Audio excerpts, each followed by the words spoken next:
Good morning. And have we got everything on and off? Yes, we have. And here he is, my good friend and mentor, young Max, ready to delve into the center pages after we've told you what's on the front page. Oh my God, what a team we are, very formidable. But then to break us up and to give us that delightful laugh will be in about half an hour, Suzanne Musho coming in from New York to let us know what's going on in the Americas and also their view of the pantomime that we've got going in Westminster. And a pantomime it is.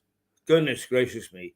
Could you ever believe that grown people could behave that way? Yes, you could, because you watched us. But nonetheless, it is, they are supposed to be our leaders.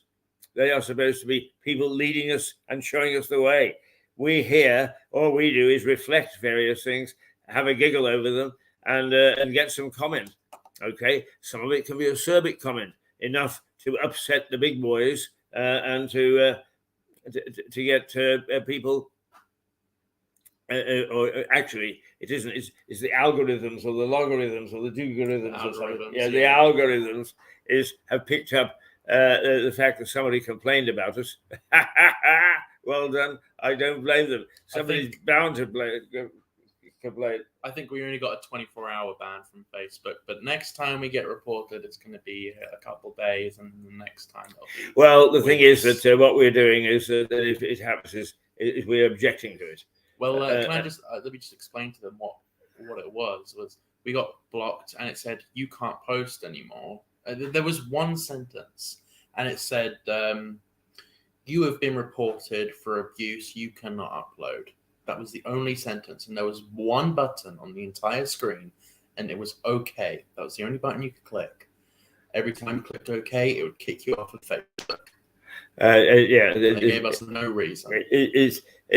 There's been a mounting campaign in the national media about these giants being able to censor and edit our material. Now, we haven't suffered this up until today, but we have now, and I understand what is being said, and it is naughty. Yeah. It is naughty indeed. The one thing that really annoys me is we don't know what we did. Exactly. We don't know what we did. But we're going to find out because we're good journalists. We are going to dig, and getting through to these giants is impossible because they've got 27,000 layers of, guess what, computers to protect them. And the computer only reacts in a given way. But we will not allow, we don't break the law. We are not anti-government. I am. Yes, we are. No, we're not. We're basically what we do is we look at what's happening and we give you our honest, forthright view. And it is not bias because we don't support any political party. We try hard to maintain decorum when it comes to other people and their beliefs and so on. In other words, we are a model of propriety. And for some algorithm, logarithm, or whatever, to actually take objection is stupid. And it just shows the depth of anti-democratic practices that our society has fallen. Does that sound good? Yes, it does. Yeah. Right, okay. We better look at the papers then now. We had, indeed, we had.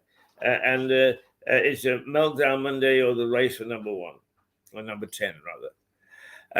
It's the Blowtorch Britain.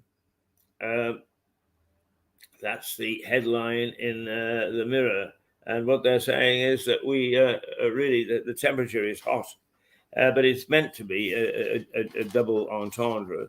The temperature is hot, record-breaking temperatures, but it also is hot in Westminster, where the mudslinging has taken new heights and is very unseemly. And why we have to get to this stage is, well, I know it's because it's the kids that are in charge. Well, with the Scorched Britain, I have a page here from the Daily Mail, and I mentioned a minute ago that back in the day, it used to be you would have a nice green picture of the country and tiny little sunshines, little emojis all over it. Good morning. Hi. How are you? Good. And you? Not too bad. Who are you? I'm a visitor. Right, from where? Cambridge. Come and say hello. Hi. We're actually just handing our keys in. We weren't. Well, before you do, come and say hello. Hello, hi. I'm here because this is our little local television service. And when people are in the hotel, they come and they say where they're from, so we know who the visitors are and so on. Just come and stand behind us. Yeah. Yes, wonderful. Where? The person, no, behind us. Yeah, Yes. yeah. Okay. Here you Let go. me get out. Right. Let me get out. Two lovely visitors first thing in the morning. They're about to leave, unfortunately, but they're Hi there. from, Morning. from Cambridge. Right, and who are you? Jamie and Sue, Mr. and Mrs. Griffith from Right. Cambridge. Right, and what brings you to Lewis? We were at a memorial service yesterday for For my Sue's cousins. cousin. Who died last year. Right, and she lived here? She lived in Ripe. Oh, lovely. Yeah, Very lovely. yeah, Yes, nice very little pretty. village, right? Yes. Yes, our accountant is in Ripe. Oh, By the name of Keith. Not quite. Okay. We have a family my accountant. uncle's accountant lives in Ripe. Oh, and as well, is his yes. name Keith? His name's Keith. Oh, well, there. Small world. It is indeed, yeah. And you stayed in this wonderful hotel? Yes. Yes. Yeah. I mean, it is very historic, as you know. Yes. And I mean, Yes. actually, you go away and you become rebellious, like Tom Paine. The rebellion is. I think you've probably always been rebellious. I detect tones. Well, we have a go at everybody, yes. But we're always delighted, and Max is very proud of somebody we had a week ago, Max, or something like that. A couple of weeks ago now. An American gentleman who had come to take a look at our court system, and he had a great big beard, and he sat there, and Max said, "What do you do?" And he said, "Well, for 30 years. 3 months of the year, and for 30 years, he was Santa Claus." He's been a So professional Santa we get Claus all for sorts of 30 interesting. years. Now, what do you do? Santa Claus. I'm an architect. Ah, Yeah. lovely. Because in a few minutes, we are going to have, we bring in our colleague from New York, Suzanne Mouchot, who is the head of one of the universities or colleges, architecture colleges in New York. Okay. And she's a lovely lady. Okay. She laughs and giggles a great deal, Hmm. but she gives us a feel for what's happening in the States and also how they view some of the pantomime that's going on. Yeah. Yeah. I think I'd rather exclude that bit. We might Well, have missed- Suzanne's, what was it, granddad designed the Notre Dame Cathedral. Yeah. Wow. Yeah. Wow. I mean, she's a very interesting lady and a lovely lady. So we shall tell her that we've had an architect from Cambridge. Yeah. Yes. I've only been to Cambridge once, and that was earlier this year, where I actually lectured at one of the colleges, and I forget Okay. what name it is. Okay, well, there's a few of them. so Yes, there you- are. you- Lectured on I what? think it's one of those that majors in practical things for Okay. mature students and, Okay. and so on. Yeah. But it was just lovely. Yeah. It was just lovely. And I woke up in the morning and I walked across the campus and I chatted to the gardeners. Gardeners are wonderful people because they take everything so personally. And I mean, you can't stop them once they get started. Well, there are some fabulous gardens in and around the colleges. Yeah, you yeah. know. There They are are indeed, yeah. spectacular. Yeah. Wonderful. Now, what sort of architect are you? What do you build? Well, I'm semi-retired now, but I had a practice in Cambridge, which continues to this day. We did a lot of work for the National Trust, for the colleges in Cambridge, private clients, things Super. like that. Ancient So buildings. a lot of work on ancient buildings, Right. church work. And you keep the gin and tonics ready for him when he gets home, do you? That's right. Yes. Always good to have the support of a good woman. Absolutely invaluable. What are your impressions of Lewis, or had you been here before? We've been here once before, Right. yes, and my family, well, some of my relations came from Rye, so we're having a little look, and our daughter's about to move down to Hastings, so we're going to have a look at the house that she thinks she might buy. Are you going on to Hastings? We're going on to Hastings. Yeah, well, we have a lovely lady who reports to us from Hastings, but she's actually in Scotland at the moment. Oh, right. She's doing a bit of training or teaching. But we try to have people scattered around both the world and the country just to let us know what's going on there. That's a lovely idea. But Rye is lovely. Yes, very it's one of my special. favourite places, Rye. Yeah. It is. But it was actually the base of the Hawkhurst gang in the 1800s, who were really vicious, nasty smugglers, and they virtually took over the entire county from Rye through to Chichester. Okay. And if you want to do anything, you saluted them. Otherwise, you got your head cut off. Yes. Exciting. So we're full of history here. Yes, Yeah. yes, well done. And we will That's be great. coming down again. Will you? Yeah. Oh, that's Yeah, something. Well, when yeah. you come down, we are here 5 days a week from this time about 8:30. So just who is we? What This is Mirador Television. Mirador. Yeah, it's an online television service. At the moment, we've got about 3,000 viewers, but it's rising all the time because they like to hear what we have to say, which is absolutely outrageous. Then they get angry and they listen some more. But we're here all the time. So when you come back, Okay. We'll- you'll find us here Yeah, fantastic. any weekday morning, and we'd love to have you and sit Okay. and perhaps talk a little bit more Yes. about your architectural experiences. Lovely. Yeah, what a delight. Very nice to meet you. Yeah, both. Lovely, Nice to and, meet and, and lovely to meet you too. Yes. Yeah. And thank you for coming on. Right. No, Have a thank good you. Have a nice rest of the day. Yeah. Yeah. Best. Super. Bye-bye. Bye. Well, that was a nice interlude. We do meet some lovely people on this program, Yeah. and it's very good. Right now, let's go back to the newspaper headlines. Blowtorch Britain, and the Metro is Meltdown Monday. With what I was just saying a second. Oh yes, indeed. So- Come on, let's go back to you. On the old weather forecast, it used to be a green Britain with little cute sun emojis across the country. But now, these days, it seems to be everywhere. It's just blood. It's like blood red, and it's like to instill fear almost. And there's all these warning labels all over it. You find that threatening, do you? Not threatening as such, but I wish. I think I do a little bit. Is the idea that I mean, to be quite honest with you, I came out this morning having listened to the warnings on our rivals, something called the BBC. It'll never amount to much because it's not associated with Mirador, but it's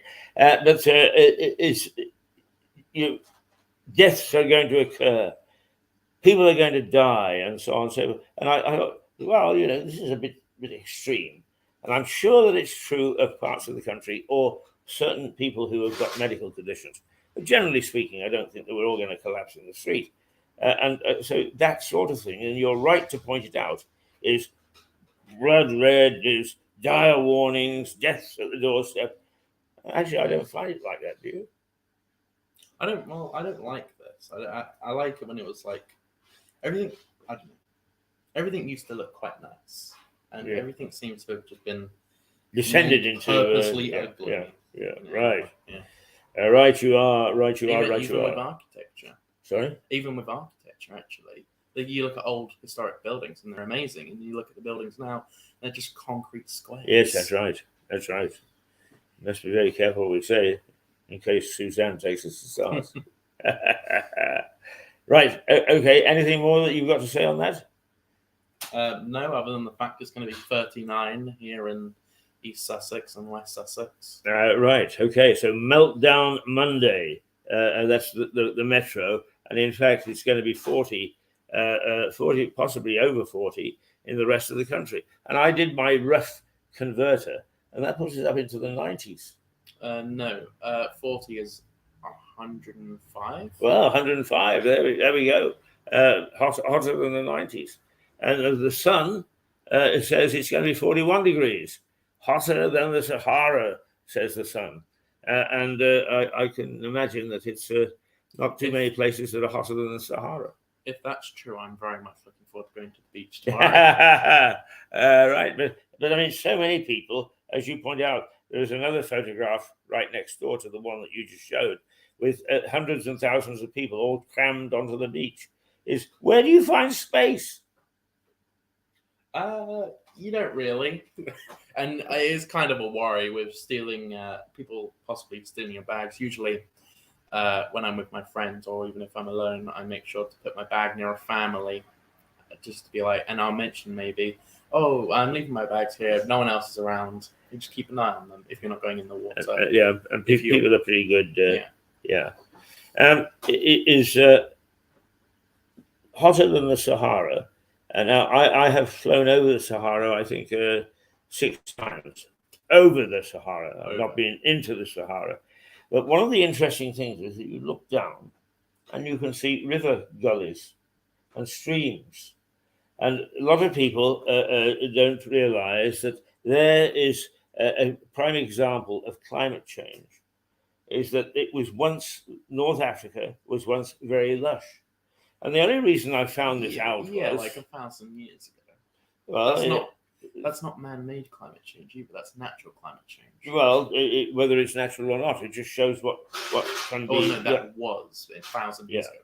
I mean, the reason that it was brought to my attention, because you don't think too much about these things, is that I asked one of my professors at university when we were discussing Hannibal and him taking elephants to attack Rome.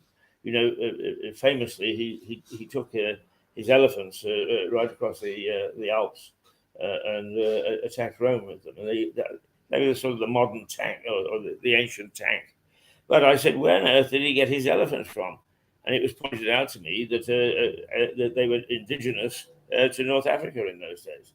But you can see where the rivers and the streams and the lakes were. And it's fascinating because actually, when you fly over the Sahara, particularly I was on the way to Nigeria, you're above it for quite a long time.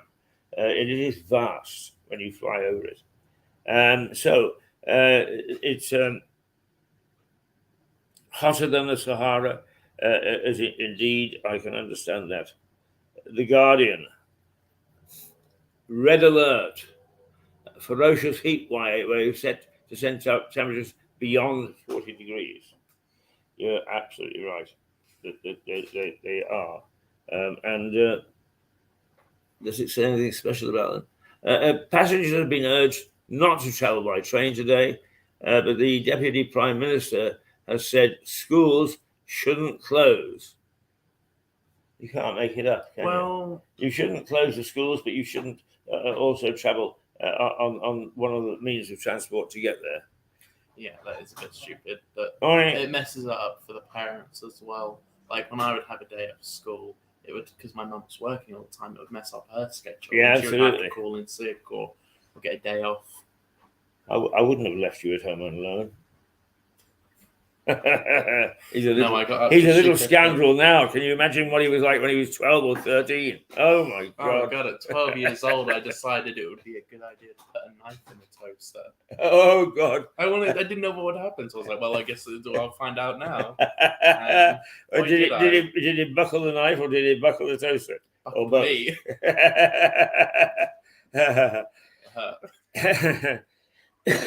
Okay. The Daily Telegraph. Heatwave meltdown brings the UK to a halt. And indeed, it's saying that most services aren't operating today, or that we've been told not to take various transportation. But I have to take the bus to get in. I have to take public transportation. And Max sometimes takes the bus and sometimes takes the train. Now, you opted for the bus this morning, I believe. Yeah, I took the bus because they said train tracks might break due to the heat. It might expand, and then the metal might expand and make the tracks unusable. Right. So I decided I have to get the bus. Right. And the bus, I don't know if you don't get the bus for that long, but it gets especially on the top deck, it's like a sauna. Is this? It's so hot because the bus is all just windows. Yes, Just- indeed. yeah, I it's can like a understand that. greenhouse. Yeah, And then there's and, loads of and actually, people apart from those bodybuilding. little windows at the top, is an enclosed space, isn't it? Yeah, there's almost It no is like a ventilation. sauna. Yeah, you're Yeah. absolutely right. Takes somebody who's observant. You see, I just sit there and I go to sleep. I'm not very And Mr. observant Stop. at all. The Daily Star, 40 centigrade winks, it says, and it tries to play on words. Don't know that it really comes off as well as sometimes the headlines in the Star. But what it's saying is that many are quoted as saying they work in the morning, and at noon they do what the Continentals do: is they take a siesta for 3 hours, and then go back to work at about 3 o'clock. Now I have experienced this, and I must say that I find it very difficult once to wake up and go back to work. I don't mind waking up, but to go back to work, it split shifts almost. I do find not easy to settle into. Now, the Daily Express, it switches because it's talking about what's going on in politics, and it is quite right. The debate last night was very personal. They yelled and screamed at one another, made accusations. Did they address satisfactorily any of the issues that we're facing? No. And that's reflective of what's happening in Westminster. They would prefer to indulge in rhetoric and foot stamping rather than to actually just try to decide what they should do about the variety of issues that we've got. And they only mentioned immigration once for a brief moment. They only didn't mentioned really go what into ones? it. Immigration. Immigration, They didn't right, really talk yeah. about it. Yeah. They didn't want to talk about anything that's really bothering us and is a huge interest to the public. They are so busy talking about who did what in Westminster, and that is the big problem. That they've all got used to the fact that Westminster is a very important place. Well, it is an important place, but not for the reasons that our politicians are trying to make out. Is their feeling of power and authority is far exceeding their ability to deliver on any of those things. So the end to smears, no chance. The race for number 10 gets personal, and that's the Express. The Times, Sunak attacks socialist trust. That's how desperate it's got. They are yelling at one another. Wait. Who said what? Who did what? Sunak calls Liz Truss a socialist. Yes. But he's the one who wants to raise taxes. Yes. Again, I stand by this. The only half decent one is Ken Badenoch. All the rest are going to be terrible and worse than Boris. I think whoever it is, and you're absolutely right. But sometimes they on a wave of middle class anger, they forgot the old adage: is be careful what you wish for. Right. I don't even think Rishi Sunak could beat Keir Starmer in the next election. I think he's that bad. You're probably absolutely right. Absolutely right. Imagine making Keir Starmer look interesting. Well, you said it. Yeah. The Eye, Mordaunt and Truss, number 10 rivalry ignites. Well, they're having a go at each other now. Mordaunt and Truss both being fairly strong candidates. But one of the things that I've noticed is that there seems to be a united campaign against Mordaunt. And if in fact that happens, if you find enemies getting together in strategic alliances, is that normally means that they've latched onto something that they think is important and that they are going to use it. But it also means that they, deep down, and all their research shows that this Mordaunt is feeling pretty confident and powerful in the run-up to the vote. I am not a fan of Penny Mordaunt. I think she's actually worse than Rishi Sunak because she is a part of the World Economic Forum. She's on their board of young leaders. Ah, right. So immediately disregarded, don't trust her. Right, okay. In my opinion. A warning on Penny Mordaunt, World Economic Forum. Actually, the funny thing is that the World Economic Forum, with all its might and its power, and the people that attend it, gets it wrong. And they are beginning to admit that in 2015, when they supported globalization and everything had got to be bigger and better, that now they got that wrong. I don't think they'll admit it as such. Like, full on, like, yes, we were wrong about globalization. I don't think that's going to happen, but they are wrong for sure. Right. Daily Mail. Mordaunt flouted number 10 ban to meet boycotted group.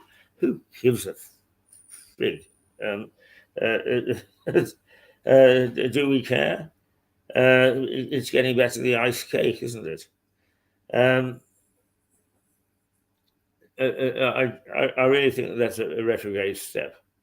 The Financial Times,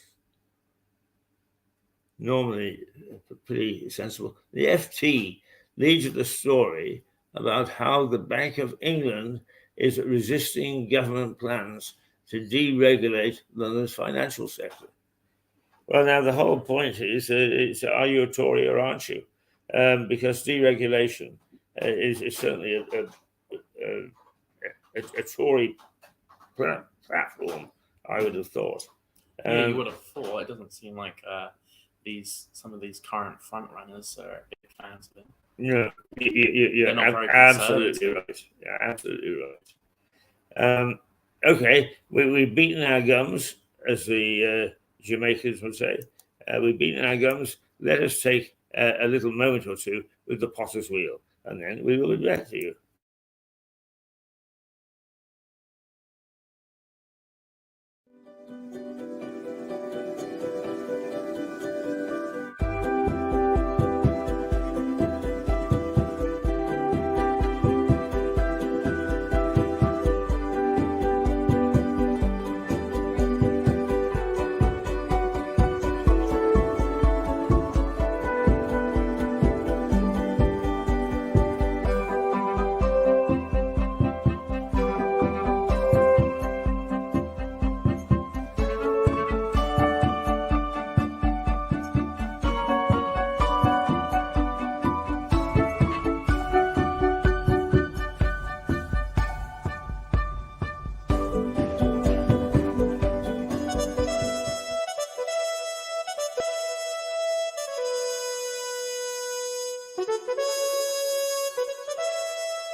Well, there you know, because if there is a cool place with a K, capital K, to go in Lewes, that's where it is.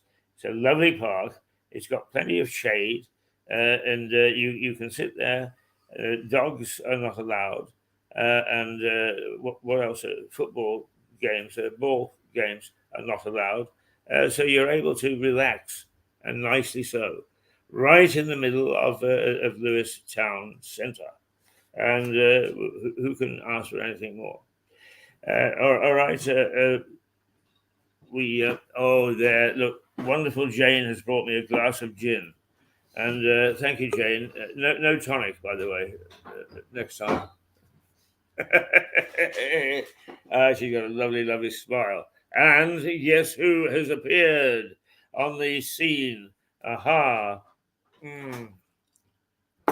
Is just at the right time. add to stream, and I think we go there. No, the next one. The next one. Hey, good morning or good afternoon. Morning. No, you're still morning, right? Hi. Yeah. Did you have a heavy weekend? I did. It was so tough. I'm jet setting all over the place. So it was a tough weekend. Oh, right. So you went at home. No, I was home. I'm just kidding.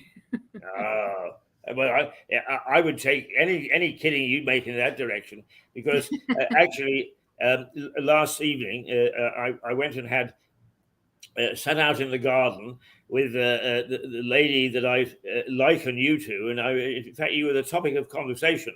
We talked about you a lot, and I said yes. I said, Janet, up until now you've been my blue-ass fly. I said, now I've got two of you. You're all over the place. Now, one little interesting snippet for you, because he couldn't hang around, but we saw somebody passing through the hotel corridors this morning, and I called out and said, hello. And he very kindly, he and his wife said, hello. And I said, come and speak on television. Tell us what you're doing here. And he was an architect from Cambridge. Huh. And he had a practice in Cambridge, and it had a lot to do with the architectural development of some of the colleges And churches. and what And and churches. Yeah. Ah, nice. It's very Cambridge interesting. in the United States? No, here, Cambridge, Oh. UK. Well, but I mean, we felt very much that you would have a kinship. Yes, absolutely. Now, what have we got behind you this morning? So this is the moonrise. Oh, right. This is What's the moonrise? moonrise on Wednesday. On Wednesday, I went to Fire Island to watch the moonrise. So I had to take a ferry out there. It was a very funny story of antics, and everything was not going my way, but I still made it there and took the ferry Right. and ended up watching the moon. Doesn't it look like the sun? It's amazing. It was an amazing night right on the water. So Right. Now, tell us where Fire Island is and why would you go there? So Fire Island is a barrier island that's about an hour away from Manhattan. So you drive to a town called Bayshore, and then you take a half-hour ferry ride I went to a town called Fair Harbor. And it's a really narrow island. It's it's not even a half a mile wide. And it's all residential homes, all kind of really tiny little homes, mostly without any heat or anything. So they're kind of like little bungalows. Right. And I went because I have a friend who is a Vedic meditation trainer. And that what? night, a Vedic meditation trainer. So What on earth is a Vedic meditation trainer? have you heard of transcendental meditation? Yes. So transcendental meditation started from the Vedic tradition. Right. And it's it's just a very simple way of meditating. So my friend is a trainer, and she invited me to this event called did I lose you? Let me get back to you. Still here. All right. It's called Guru Purnima, Guru Purnima. And you go and you have this kind of little ceremony. It's kind of like the new year for Vedic meditation. And you talk about your year, and then you talk about what you want to have happen the coming year. So anyway, I was there with, 4 other women, and then we had a nice dinner, and then we went out to the beach and we watched the moon rise, and we climbed the lifeguard chair, and then I ended up staying, and then I left really early in the morning. So I saw the moon rise, and then I saw the sunrise going back to mainland, as they say. And then I had to go to a meeting. So wonderful stuff. And I took an outdoor shower, which doesn't happen every day. So did you just sort of take the head staggers and say, oh, I think I'll go and meet my friend? Or was there any specific reason for meeting your friend?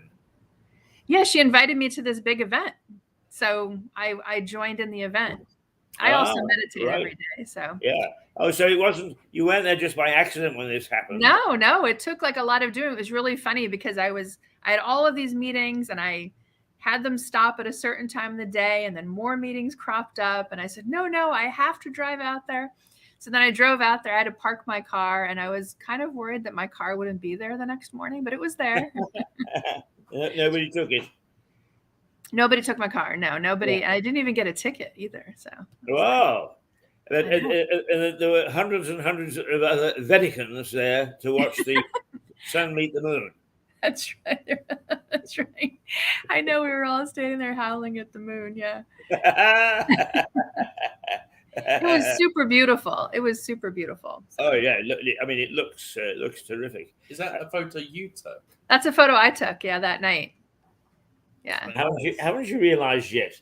This lady puts us to shame. She's a lady of multi talents, and here we are, you and I. All we do is we come in and we push a button and we drink coffee and wait and time for a glass of wine, and that's all we do. This is a clever one.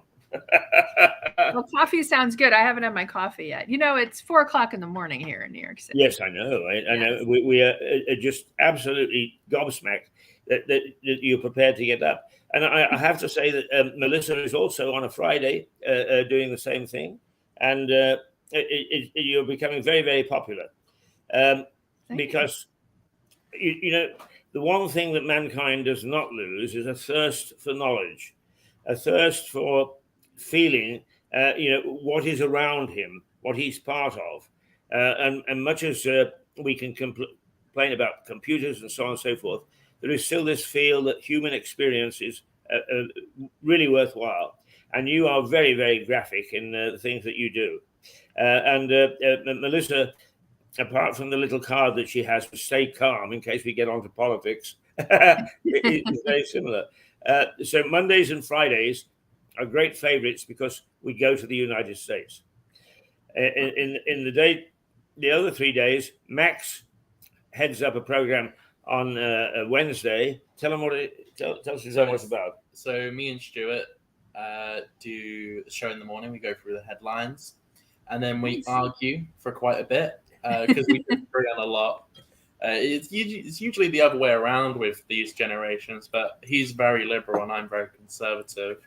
So we don't get along on politics, but it makes for a good discussion. And then he does Energy Matters in the afternoon because he's an energy expert.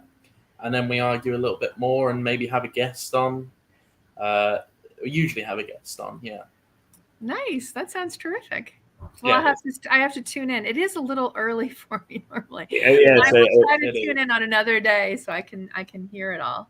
I I mean- do watch it sometimes, the tapes that are on there. So can I ask you, is the reason that you just do a headshot because you're still in your gym jams?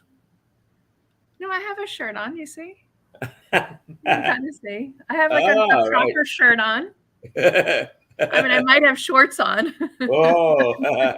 I've got shorts on as well. This is turning into a sex program. Oh yes, I know. Everybody. I'm too old for that sort of things. Behave yourself, kid. Right. Now, tell us what's happening in the United States this week and tell us about your schedule. Because actually, the description of the things that you are doing in a week quite often take us into avenues which normally we wouldn't go into. So I think it's quite important for us to chat about your diary, your schedule.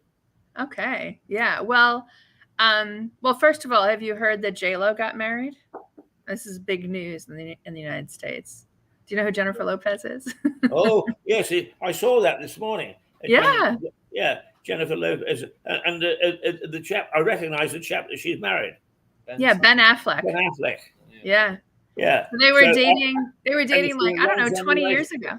What? It's been a long-term relationship. Yes, they were dating 20 years ago. They broke it off and they each married different people and had children with other people. And now they got married in Las Vegas, I think on Saturday night or something. Bad move. Big news. Big news. Bad move. Long-time relationships are always solid before, if you get married, that's when the divorce takes place. That's right.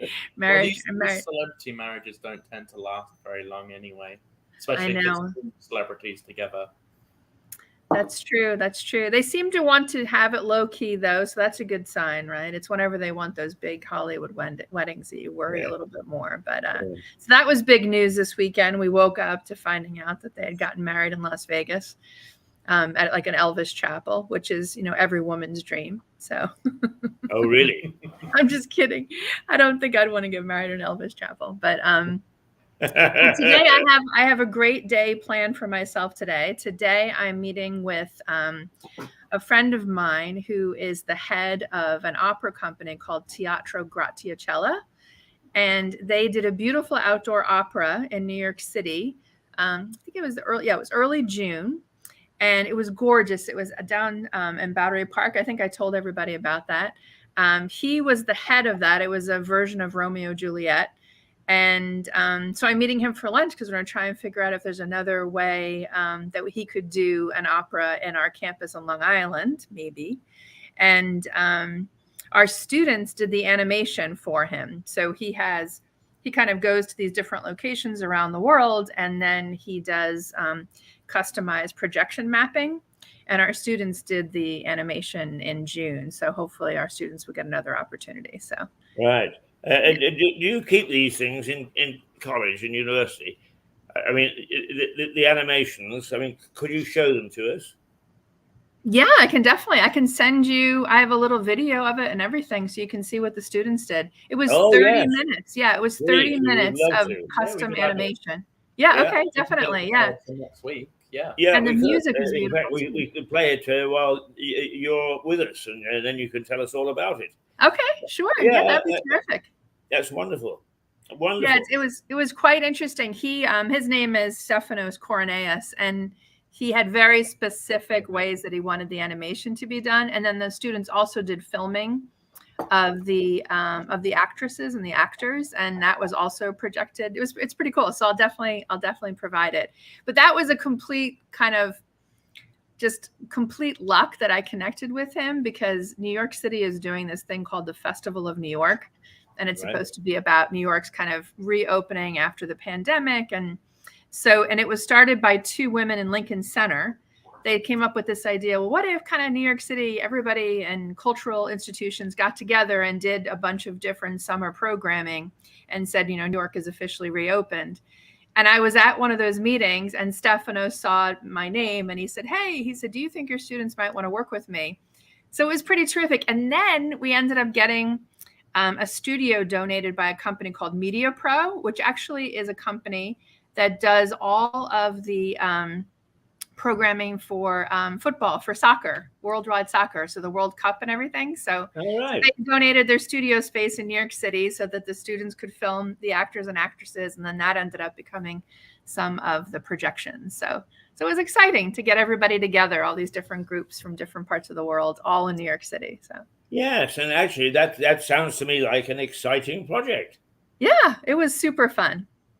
You've got a lot to we're going to have to start a little library of Suzanne's videos, because there's so many exciting and interesting things.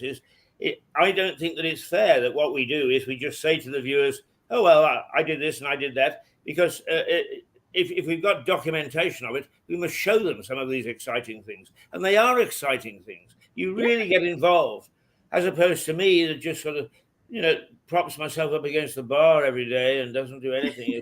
You lead a very exciting life. Well, I make it to the bar every once in a while myself. What is it that you actually do for a job? You're a teacher? No, I'm actually the vice president of real estate and sustainability at the university. So I'm responsible for all of the buildings. And so we have about 30 buildings. But because of that, I am also responsible for all the programming, just making sure that the programming is successful as well. And then I'm also the curator of our galleries. We have a couple of galleries as well. So I help curate the galleries. And those galleries, one of them has this particular woman. She's a 90-year-old sculptor, and she sculpts these trunks. And so that was our summer program. People would come to see our gallery. We have open public nights. And what university is it you work at? It's called New York Institute of Technology. So So we have a campus in Long Island, a campus in New York City, a campus in Vancouver that Keith knows about too. And then we have a campus in Arkansas. So we have 2 medical schools, and one of the medical schools is in Long Island and one is in Arkansas. So, Okay. Well, that's interesting. When you say you manage a campus under the umbrella of your college or institute, and you actually got a medical school involved in it? How Yeah, does that so- happen? Yeah, so our university has 2 medical schools. And in the United States, we have 2 types of medical schools. We have those that graduate you with a degree of an MD, a medical doctor.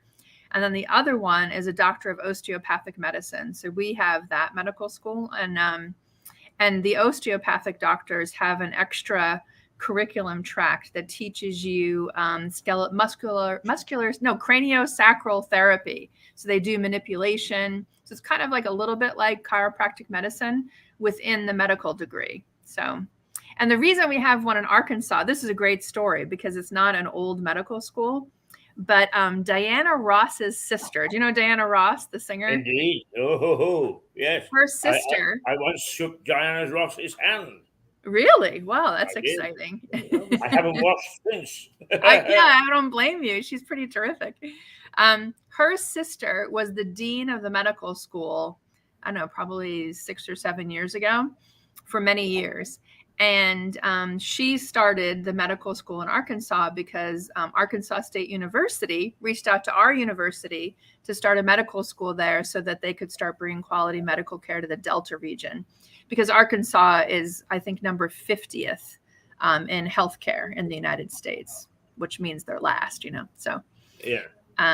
So our whole purpose is to teach students within the state of Arkansas quality medical care, and then they stay in Arkansas and then deliver that medical care after they graduate. So it's been very successful. It's pretty exciting stuff. So.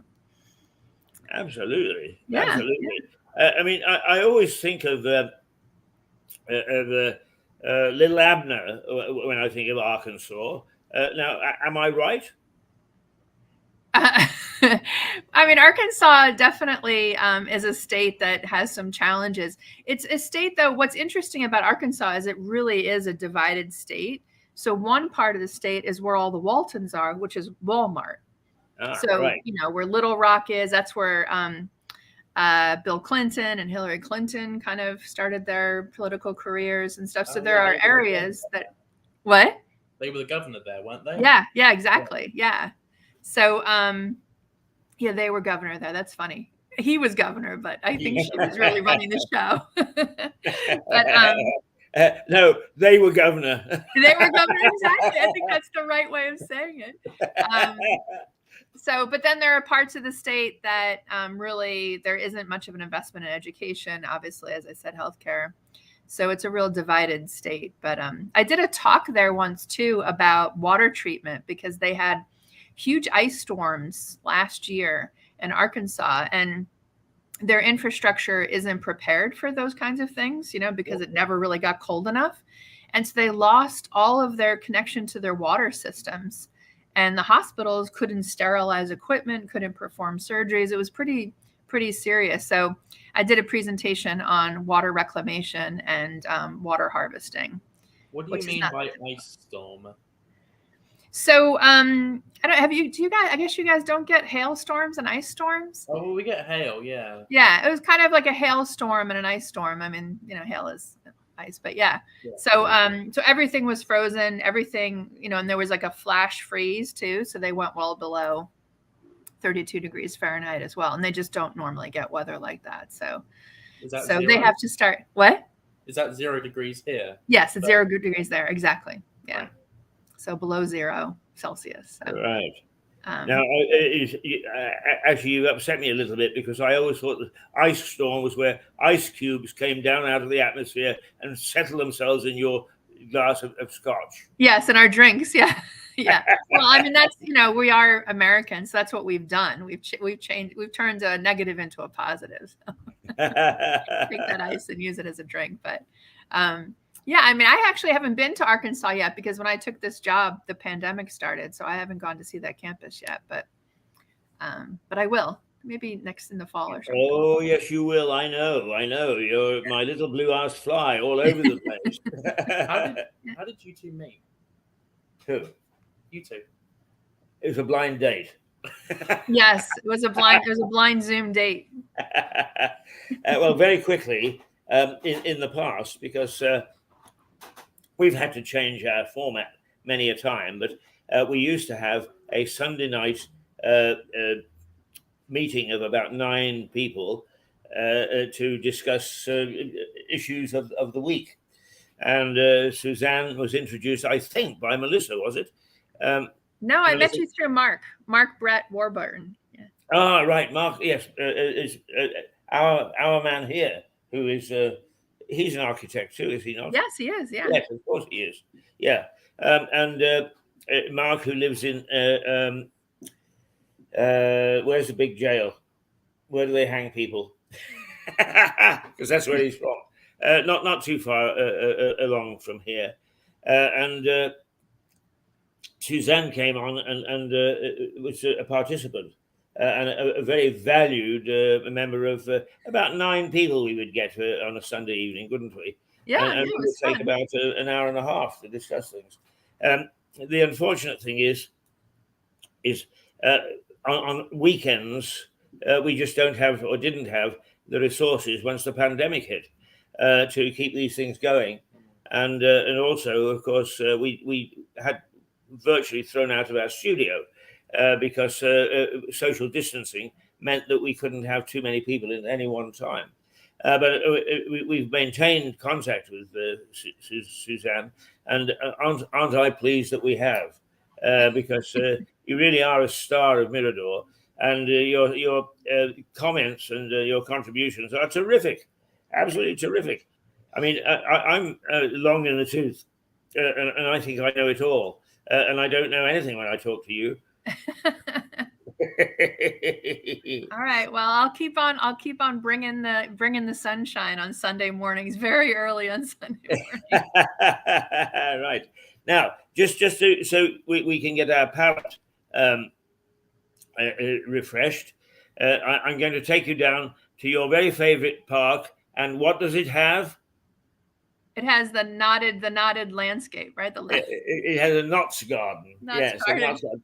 She hasn't quite got it, but her sister, is it your sister, is developing a Knott's Garden? Yes, this beautiful formal garden in her backyard. We'll see how it goes. We're going to have some photographs of the Knott's Garden in New York, Nice. And actually, I'm really looking forward to that because we're going to show how her Knott's Garden in the United States looks compared to ours here, and I think it's very exciting. So you make sure that you remember the Knott's Garden, and Okay. also get your photos of your sister's, her, I'm sure, delightful Knott's Garden. Anyway, Yes. Let's clean our palates, and then we'll come back and we'll chat some more.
Here we are back again. Hey. Suzanne Mouchot in New York. Our man Max sitting to my left at the moment, although he will rapidly move to the right probably if I say the wrong thing. And myself, Keith Hayes. And we are in the White Hart Hotel in Lewis. A hotel of some significance, inasmuch as there is a plaque outside saying it is the cradle of American independence. And whether, in fact, Americans accept that or not, this is where Tom Paine started his radical thinking, his really radical thinking, which did eventually end up in the War of Independence in the United States. So we're sticking to our guns. We're in a historic place, and we are talking to Suzanne Mucho in New York. Is Tom Paine taught in every school in the country? Did you In the learn Uni- that in In school? the United States? Yeah, I mean, I knew about Tom Paine. I don't even know if they still teach about Tom Paine. I don't think my kids know anything about Tom Paine. Well, he was one of the founding fathers, so I would assume. I don't know. I don't. You know, American education has taken quite a shift. But I'll ask my kids. I will ask my kids. Yeah. Well, I just quickly looked up online now what the calculation is. Right here in Lewis, it's 84 degrees Fahrenheit, Wow, which is 29 degrees Celsius right now. it's pretty warm for you guys, isn't it? Very warm for here, yeah. Well, Tomorrow is supposed to be 40, which is 105 degrees Fahrenheit. Oh no, that is horrible. And you guys don't really have air conditioning either, right? No, we have no air conditioning in this country. Ay, We have none whatsoever. But I'm going to the beach tomorrow, so I'm happy. all right, there you go. That's the way to get over that, right? yeah. Actually, I think we discussed the fact that we do have air conditioning in many of the modern buildings, but that when they were built, nobody thought about things like television cameras are very sensitive pieces of equipment. So you try to switch off all air conditioning and so on, so you don't get extraneous noise. But you can't do it in these modern buildings because they are controlled. The air conditioning is controlled by a little man in dungarees in the basement.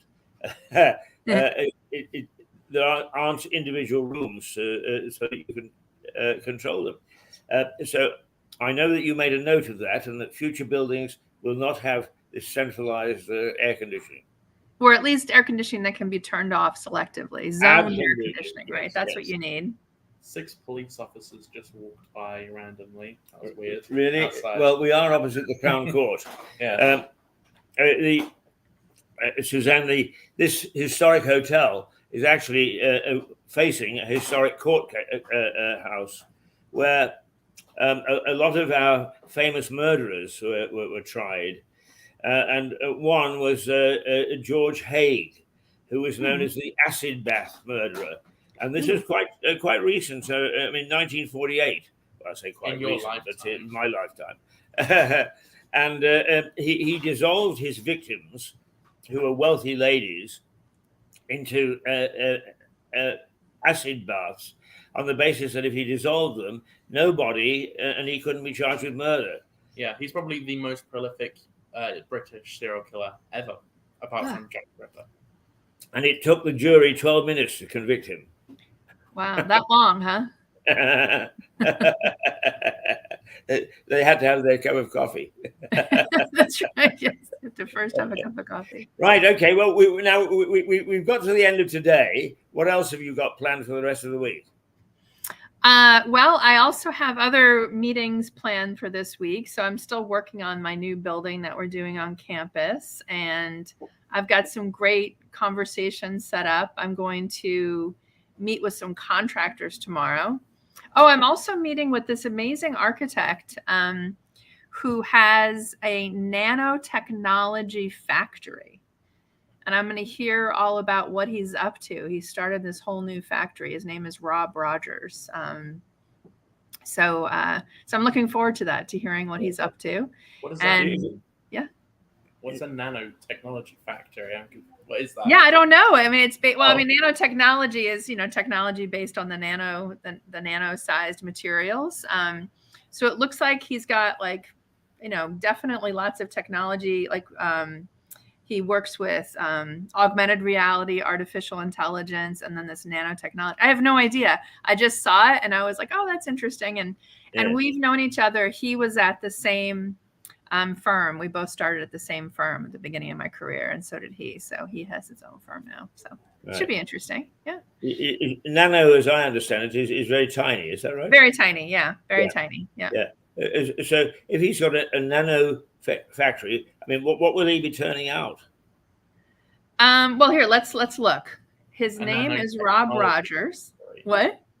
I was talking to Keith. It's a nanotechnology factory. He said, not a nano factory. Oh, Oh yeah, all yeah. right. It's a nanotechnology Let's factory. explain to old Thicky here what we're talking about. Here, let's look him up. So his name is Rob Rogers, and he and I both started at I.M. Pei's firm. And I.M. Pei is that guy who did the what do you call it? The Louvre, and that's where he and I both started. So now let's see. Full day of workshop. Let's see if we can look up his company. His wife is also an architect. Let's see here. They are building the future in our new advanced manufacturing facility for nanotronics at the Brooklyn Navy Yard. So the Brooklyn Navy Yard is this great combination of buildings where they used to do all of the shipbuilding in Brooklyn. And let's see. It looks like, let's see. It's not very clear what they're doing there. I have to report back, I think. Let's see. Machines are humming. Building for a sustainable future. I don't know. It doesn't say. So I'll have to report back, Keith and Max. Right. Okay. Well, I mean, you see, you raise some interesting things, and the trouble is that we make a basic assumption that everybody knows what the hell we're talking about. I mean, we don't know what we're talking about half the time, but I mean, if I can just show and demonstrate the wonderful contribution that you make to this program, Suzanne, is just by talking to you and your experiences and who you're meeting and what you're doing. Is we learn a hell of a lot because we talk about things that, you know, maybe a phrase in a newspaper and people say, yeah, and haven't a clue what it is. So this little chat that we have each Monday is really very, very vital and very special to us. So actually, we've now got through to Monday.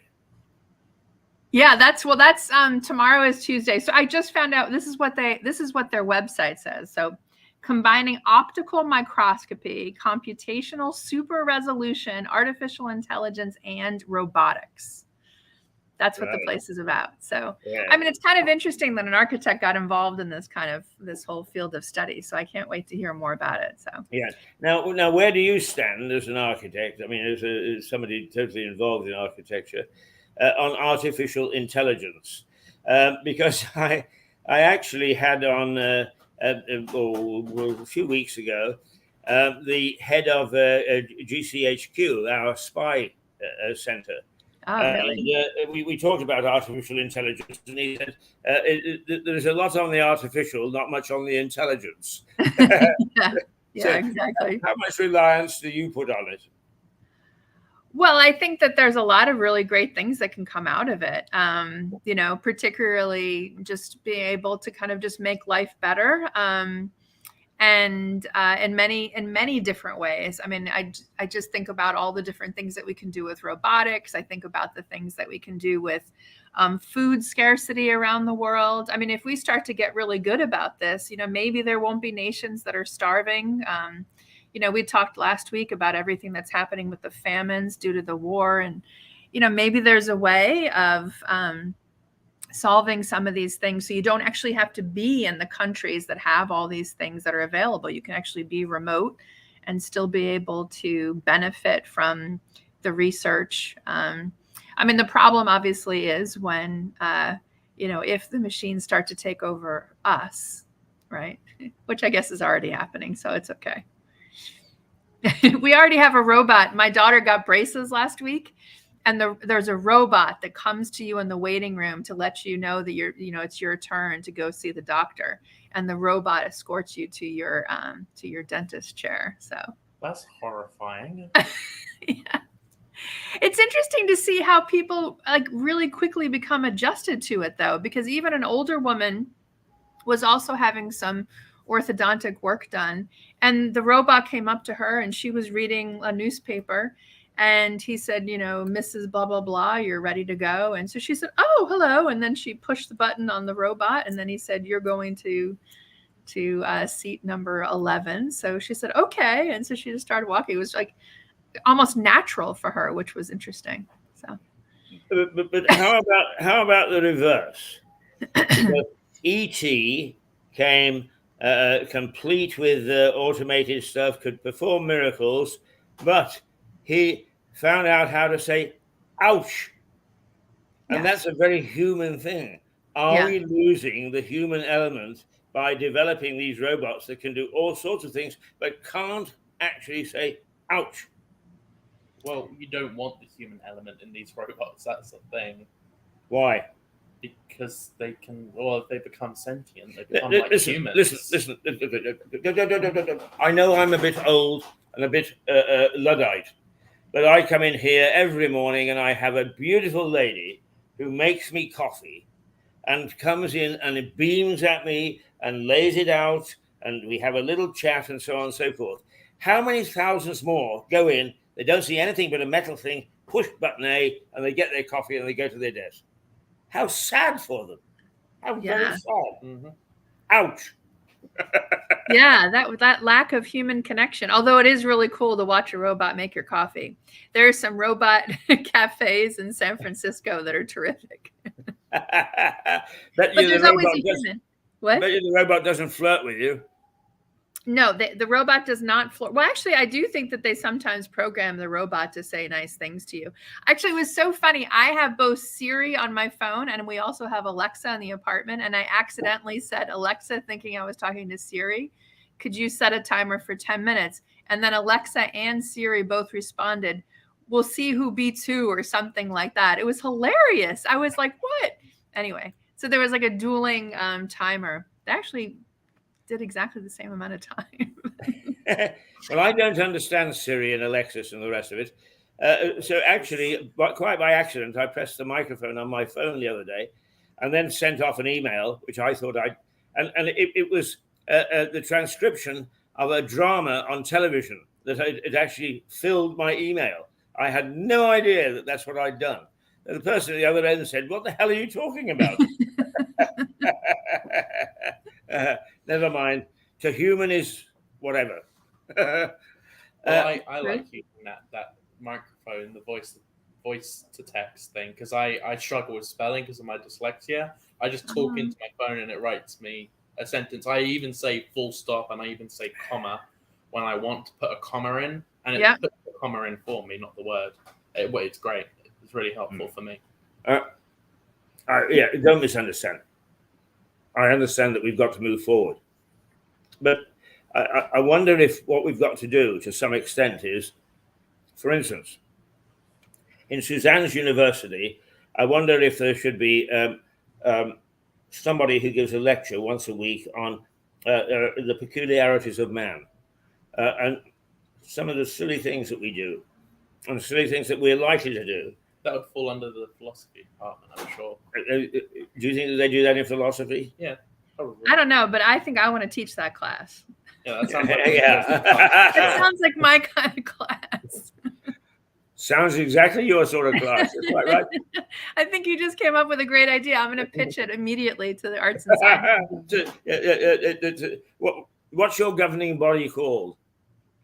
At the university? Yeah. Yeah, there's the academic council. That's where you have to kind of pitch new classes, and then they get Right. When's the next academic council? In the fall. I'll be prepared. I will. Right. Yeah. And take along with them a picture of a Knott's garden so that we can impress them with our abilities of. Absolutely. This program on a Monday morning is getting better and better. I'm enjoying it. Okay, we've hit Tuesday. Where are we on Wednesday? On Wednesday, let's see what we're doing on Wednesday. So I know that I have both today and tomorrow I'm in New York City at the New York City campus. Tomorrow I'm in Wednesday, I'm in Long Island. What am I doing on Wednesday?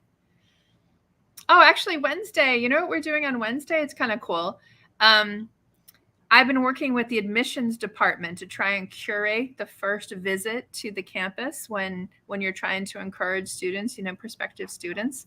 Right. And so we're trying to figure out, what should be the first building they go into, what should be the first thing that they see, how do we make sure that they feel comfortable and excited about being there. And so we've renovated so much of the campus. We're making sure that everybody in the admissions department knows what spaces are renovated and maybe what spaces should be renovated to help support them when they're encouraging students to come.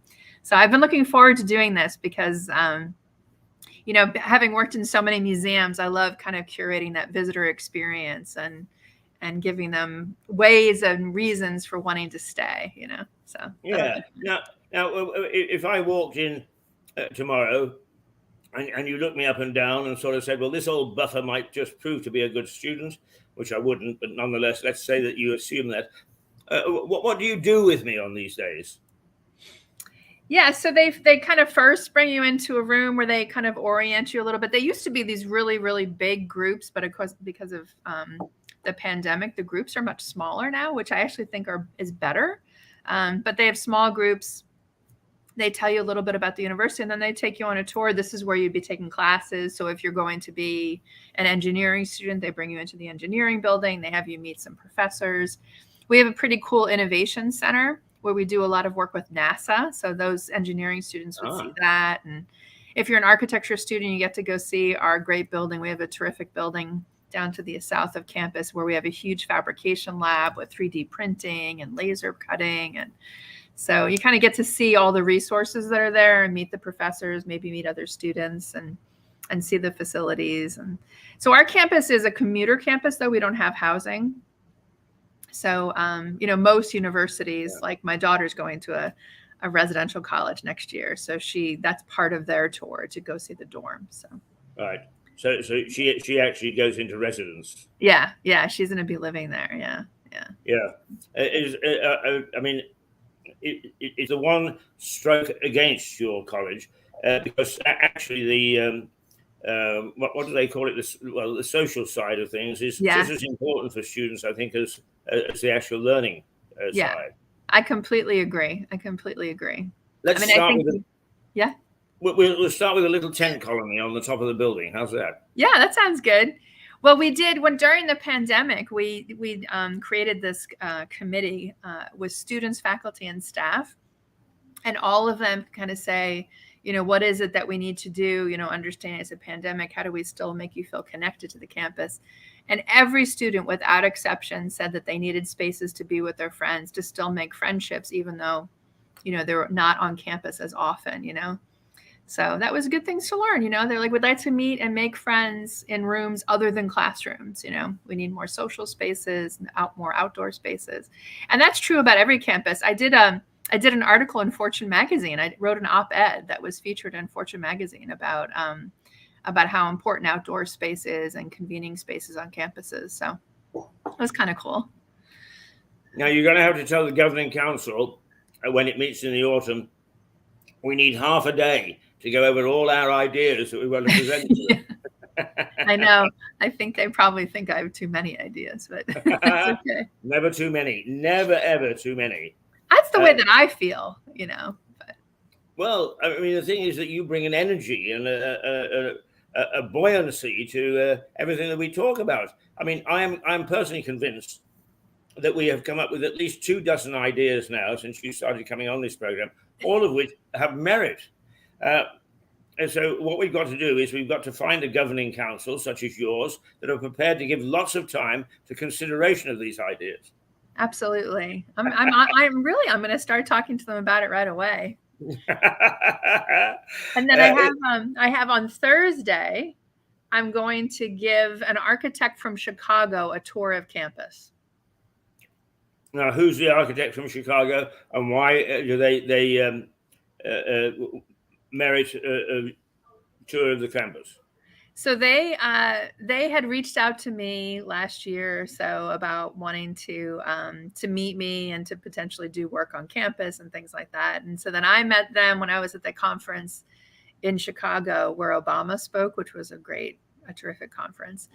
And so then he's in town doing a building in New York City. He said, "Hey, do you have time to give me a little bit of a tour?" And I said, "Absolutely." So the more people see the campus, the better. So. All right. Now, what will he carry back to Chicago from you?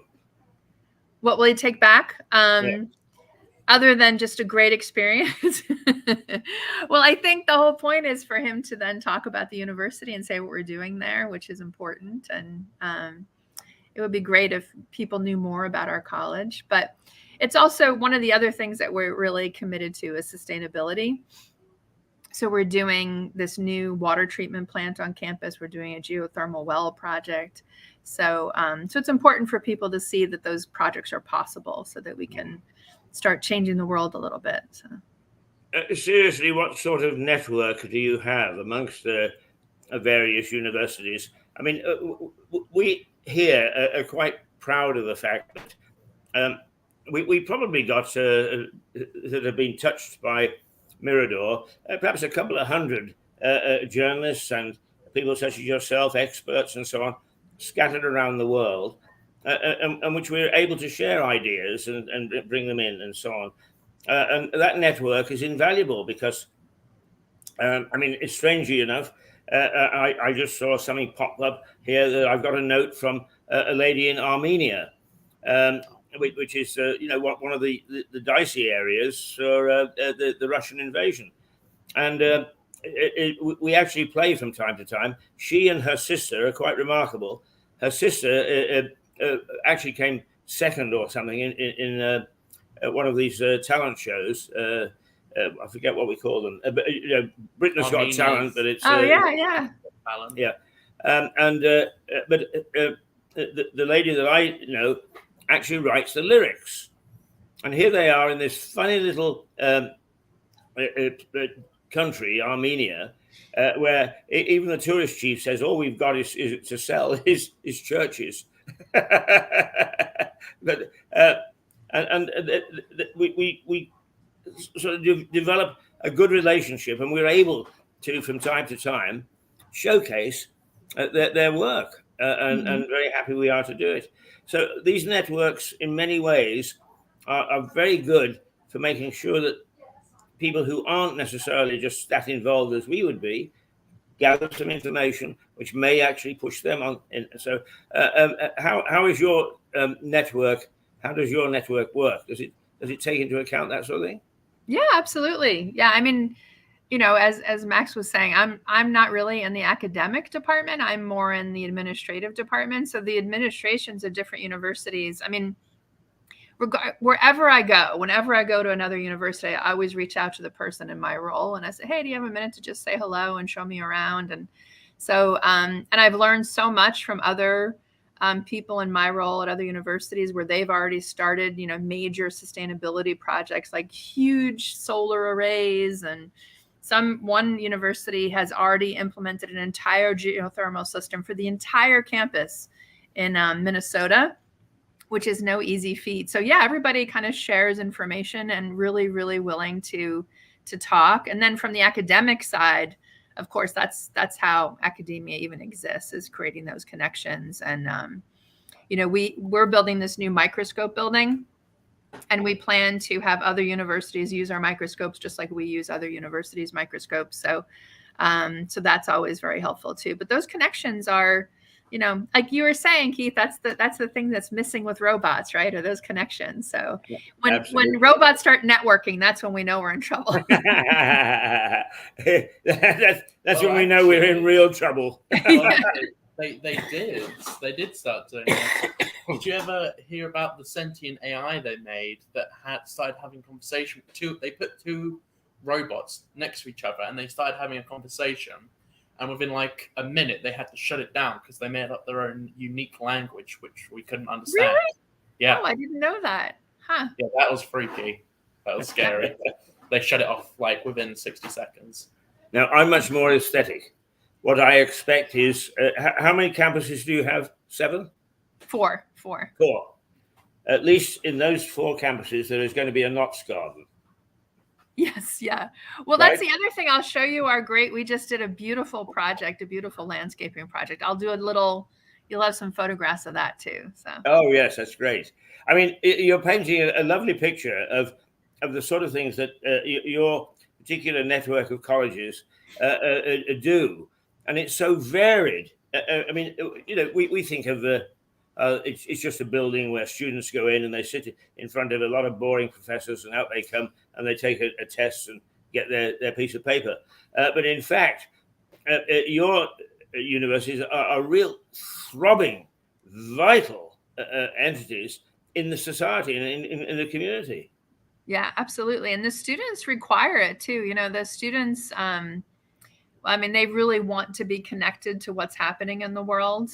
So, you can't sort of be this institution that's ignoring what's going on around us, So students are pretty savvy, particularly when it comes to energy related. You were saying that you have a gentleman who does an energy show. I mean, when it comes to energy and energy production and responsible technologies, that is the first thing that they talk about. They're like, what is your university doing around being more energy sustainable, or, being more energy efficient, or, what are your sustainability stories, those kinds of things. And at our university, they started a sustainability town hall. So every semester I speak to the students, and they grill me with questions about what the university is doing. But I'm not, our university isn't alone in that. I mean, it's true at every university, so. Yes. Now, just to show how the ideas that we generate in our universities and how they generate, and we just put these things in front of the world's leaders, here's the sort of thing that results from it. Well done, the energy companies. They're full of bright ideas to help their customers. Now they've made power so expensive that for an average house such as this, you can't afford to heat it. So you don't need appliances such as this. But that means you also don't need a fridge, because you can keep your groceries cool and fresh without it. The house is cold enough. Well done, chaps. That's my favorite, twisting, pulling of the tail.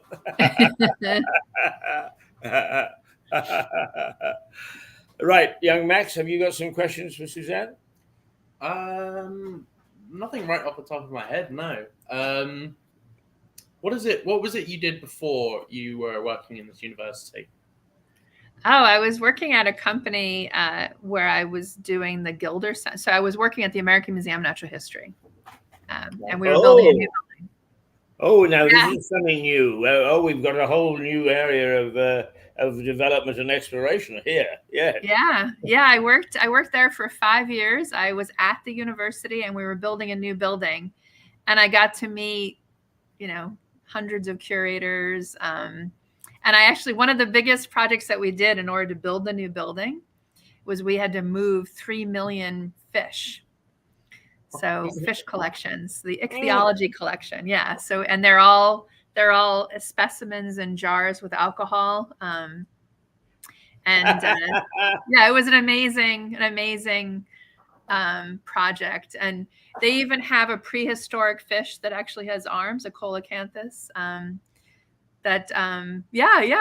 have pictures of that too. The coelacanth. Yeah, it was really neat. That project was terrific.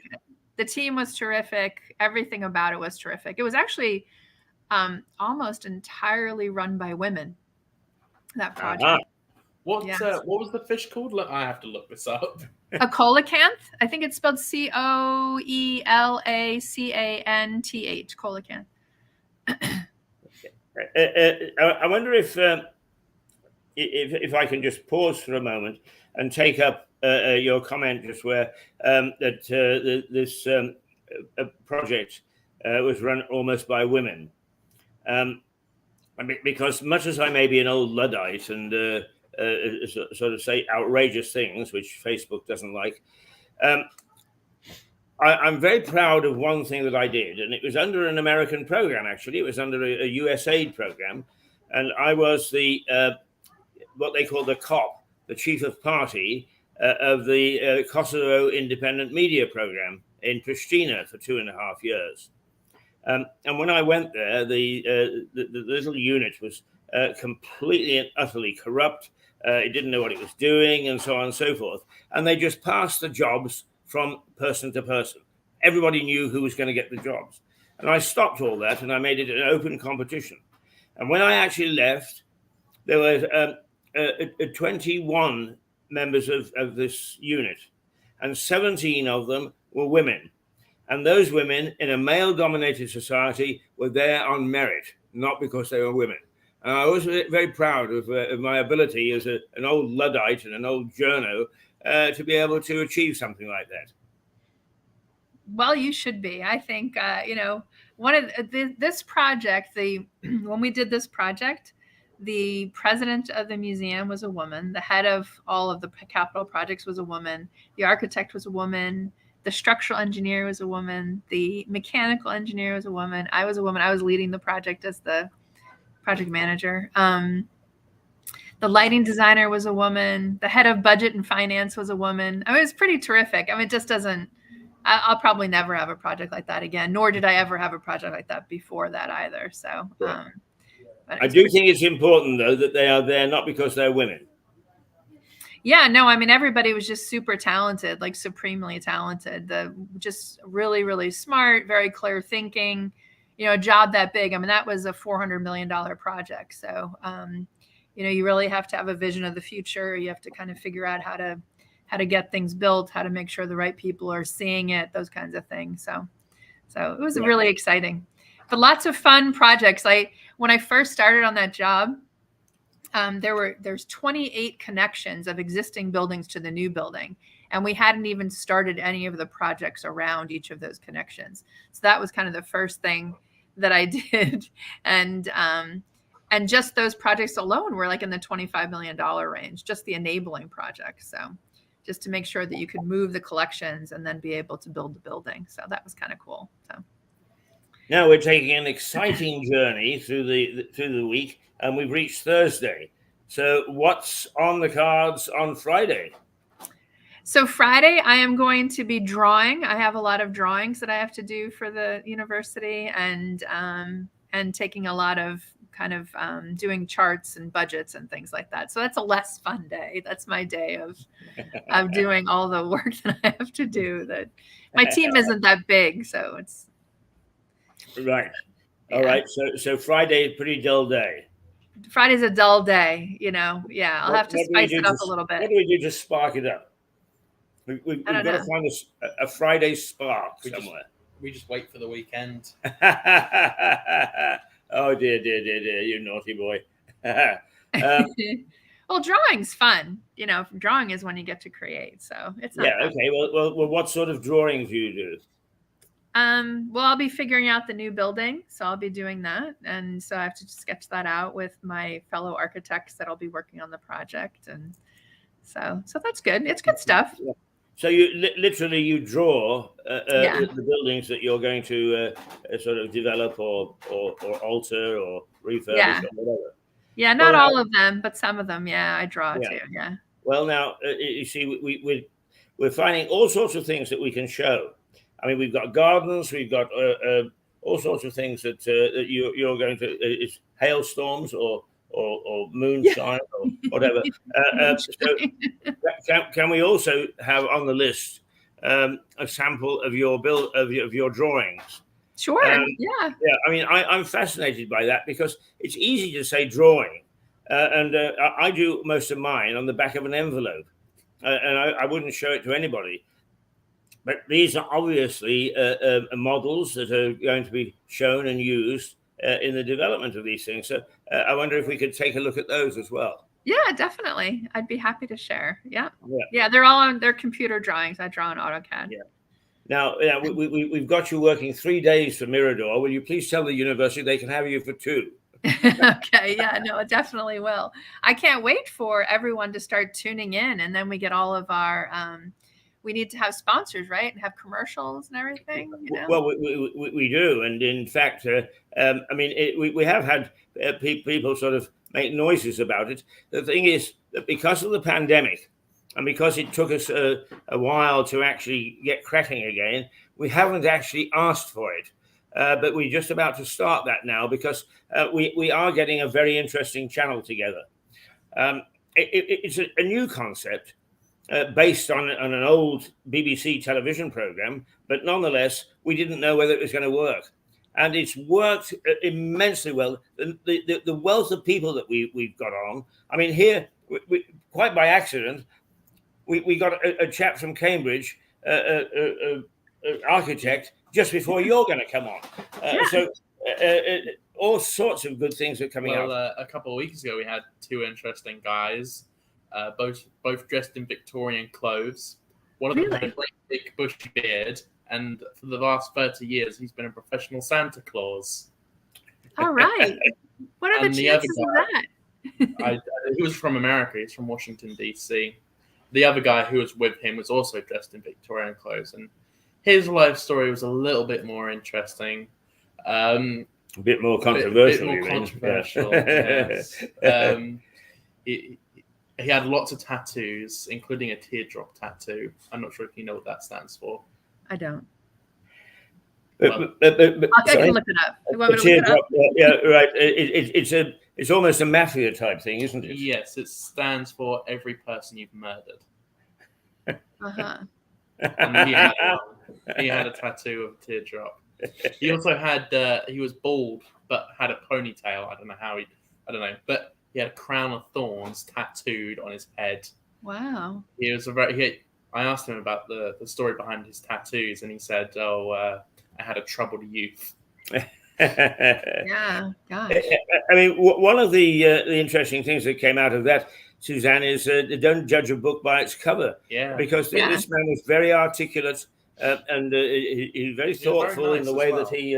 Sorry? He was very nice as well. Very nice, Black. Yeah. So, I mean, if anybody's going to murder me, I hope it's as nice a murder as he is. You hope to have a nice conversation before the murder, right? Like, oh, it's so nice to meet you. I know you're not doing this because you're a bad person. No, he was in a certain gang, apparently. Wow. He was a skinhead. Oh. Right. Now, we've got through Friday, and if I may say so, we've managed to find something very useful from Friday, and we look forward to your drawings. But that takes us, because actually we start our journey by asking you what you did yesterday, Sunday. So we now need to end it, not end this conversation, but end our tour of your week with what are you going to do this coming Saturday? Well, I'm definitely going to the beach this coming Saturday. So the beach is so beautiful here. You have to come when you come to the States. We'll Keith and Max, we'll go to the beach so you can see the beautiful beaches in New York. Yeah, we is it sand beaches there? Yeah, it's sand and We've only beautiful got water. beaches. I went swimming this past weekend. So We have stone beaches here where we live. It's not very comfortable to just relax on. Yeah. But it is what it is. It's a beach. It's nice. I always enjoy going. Now, remind us what you take as a picnic to the beach. Me? No. You know, my husband always makes sure we have a big cooler full of ice and beer. Aha. What do you bring, Max? Also the same thing. Yeah, I think that's kind of the standard. Maybe we're some full of snacks. civilized people on this program. That's right. We have our priorities straight. Absolutely. So you take a cooler of beer, but do you barbecue? No, I belong to this beach club, so we'll bring food with us. Like I think this weekend we brought like just sandwiches and things like that. But they do have barbecues there. I mean, we could barbecue. Maybe we'll do that one day. But yeah, just sandwiches and things. I don't know if it's allowed. We just banned having barbecues on the beach here in Brighton, or just down in Brighton. They've still got all the barbecue bins and stuff, but there's signs everywhere saying you can get like a £800 fine for having a barbecue now. Wow. Which is quite annoying because that was one of my favorite things to do. I still will have a barbecue, but just need to be careful. Well, what an exciting week we've had. Yes. now we get on to the dumb stuff. What is the reaction in the States, if any, to the unseemly mudslinging and pulling one another to bits of our candidates to take over from Boris? Oh, I know. It's just been I can't wait to hear what actually comes of it, we're watching every day trying to figure out what you guys are up to. It's so fun. We're trying to figure out what we're up to as well. Yeah, all the people who are front runners for being the next PM are terrible, apart from one who's half decent, called Kenny Badendock. She's the only person she's the only politician on the in the running that can actually think for herself. So wow. Yeah. All right. Well, I guess we'll see. Yeah. Who are you rooting for, Keith? Do you want a prime minister who thinks for herself? Yeah, that would be nice. Let's not get carried away, Max. The country runs on artificial intelligence. This is the one intelligence that I would prefer that we keep.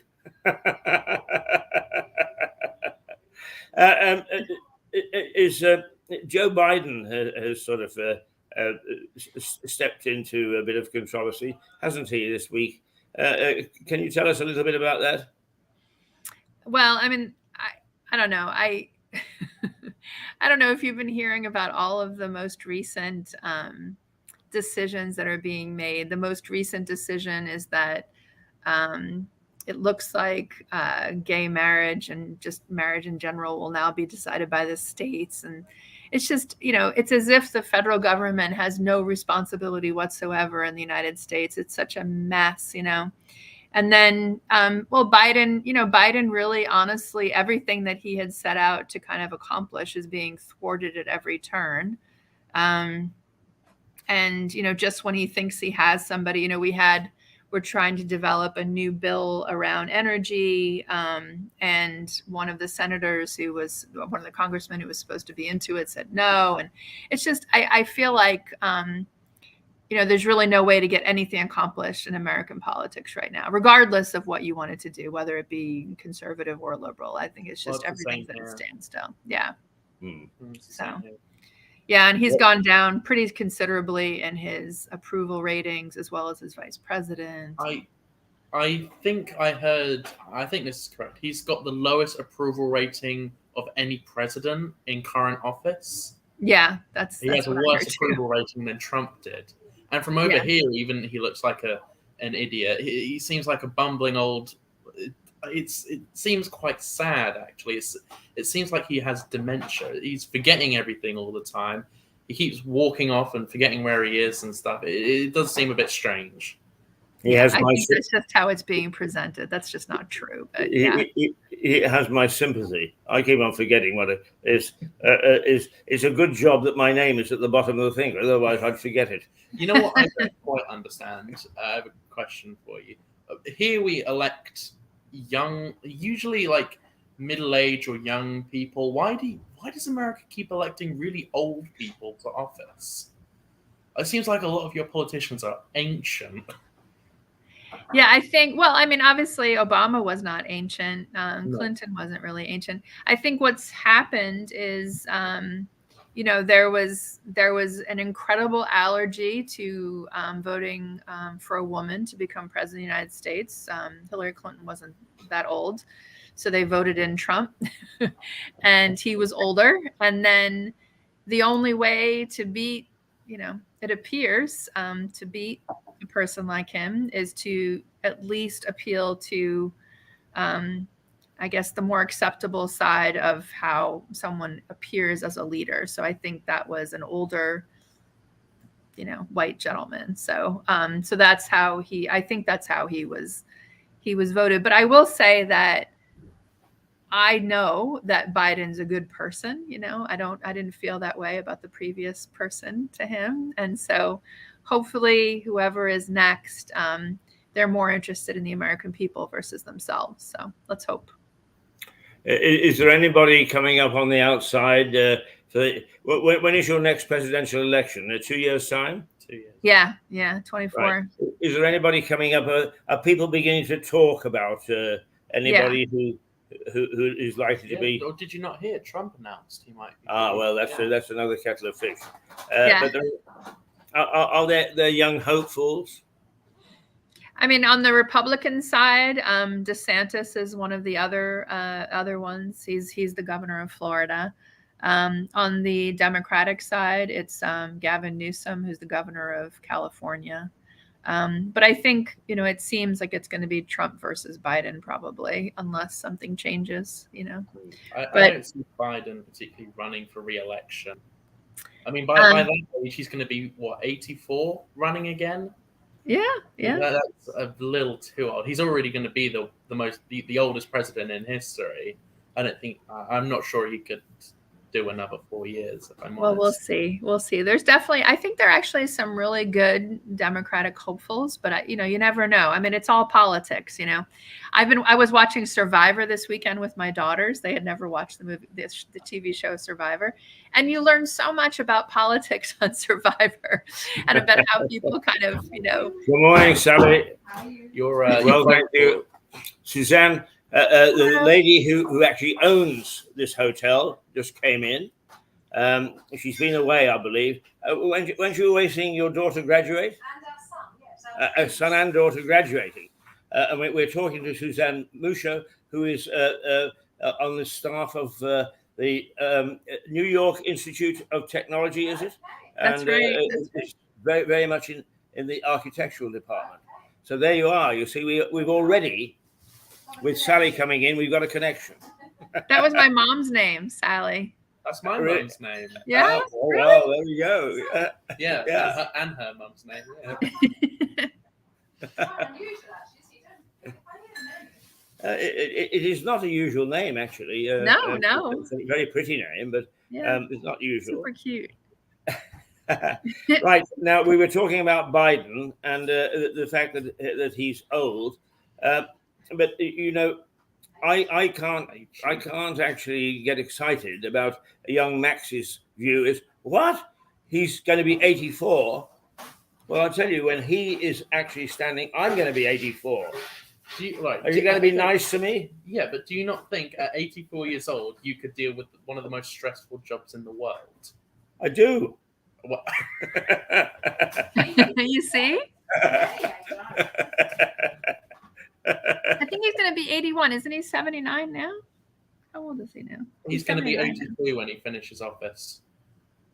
Yeah, so he He's would be 79 now. So 2 years, he's going to be 81, right? 81. Oh, when he would finish office, you mean if he were to win the next one? Yeah. What about the lady vice president? Do you hear much about her? No. I mean, she has a pretty low approval rating as well. Her name is Kamala Harris. I mean, she's terrific, but I think that, she doesn't do well in the media for whatever reason. So Yeah. I don't know. Yeah. I mean, we can be a fickle lot too. We get it wrong as much as anybody else. Well, I think that you have to give, people who reach that kind of level in their career obviously have something about them that got them there. So there has to be some appreciation for her abilities. But instead she gets ridiculed. And Yeah, I think it's a pity that one of the things that happened last night was there was a debate on TV, and they got to name calling and mudslinging, and you did this and you didn't do that, and so on and so forth. And one of the things that, if anything, the criticism and the if you like, the revolution against Boris was that nobody actually came up with talking about anything positive. And if you actually look at Boris's track record, he did quite a lot that was positive. But we don't seem to concentrate on the positive things. We are too busy saying, they're awful and they did this and they did that. Is politics going to go downhill that way, do you think? I think humanity is going downhill that way. I mean, the optimism isn't there. The I don't know, the courtesy isn't there to me. I mean, it's not that it's completely gone. It's just that you don't see it. It's not important. It's not presented in the world, you know. So maybe we have to bring that dignity back, you know, where people are respectful of one another. And if you have a difference of opinion, that's all it is. It doesn't mean that you're a bad person. It just means you don't agree on certain things. So Yeah, well, that actually, saying that, I agree that people can't have a conversation anymore. I would never say my opinion around someone who's my age, because a lot of people my age they just can't take it. They just think, oh, you have this opinion, you have X opinion, therefore all of these things about you must be true. You're a bad person, you hate these group of people, and you don't. No one can have a real conversation. It just becomes insults. Yeah. Actually, that was something in Obama's talk when I was in Chicago. He was saying that we all have to find our new non-negotiables. I mean, what are the things that we all agree on, regardless of what your political views are? And that's how we'll kind of come back into a nation he was talking about, but also a world of really kind of understanding each other. I mean, of course, it kind of starts with Russia, but in the world, I think right now, I mean, that's one of the biggest issues. I mean, how does that happen, you know? But yeah.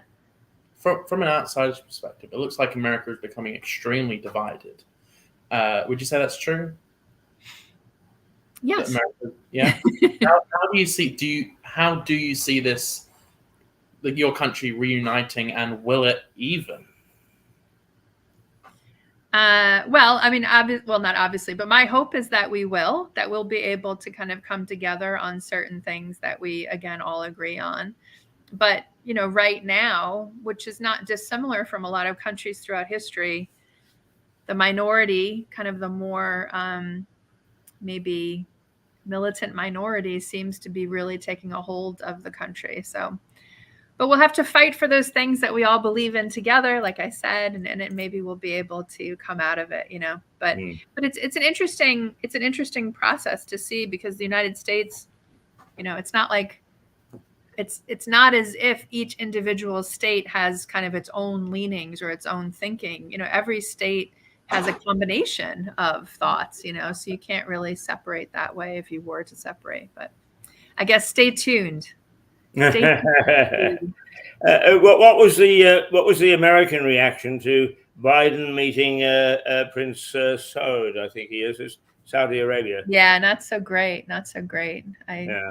Yeah. I mean, I don't think he handled it particularly well, did he?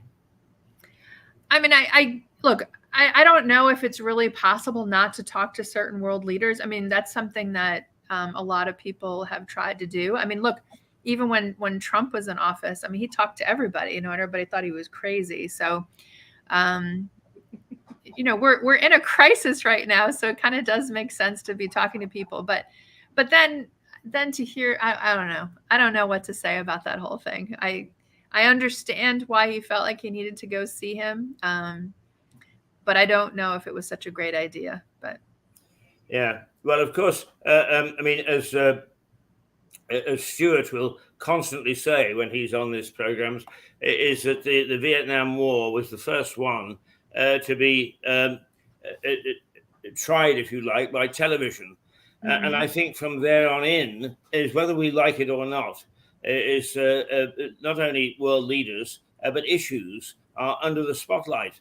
And the more television we get, the more views we get, and the more attention we get one way or another. I mean, it's almost impossible nowadays to not find, you want to talk about tiddlywinks, is you can find it on television.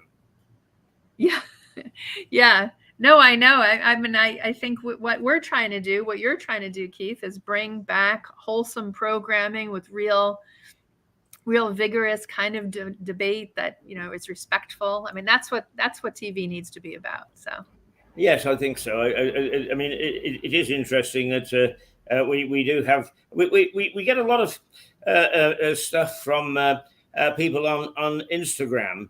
We get a lot of stuff. Max was looking at you know where we're reaching, I mean, I mentioned tongue-in-cheek Patagonia and so on, but actually we do have a fair following in the United States. We have a fair following in Canada. We have a fair following in certain parts of Europe.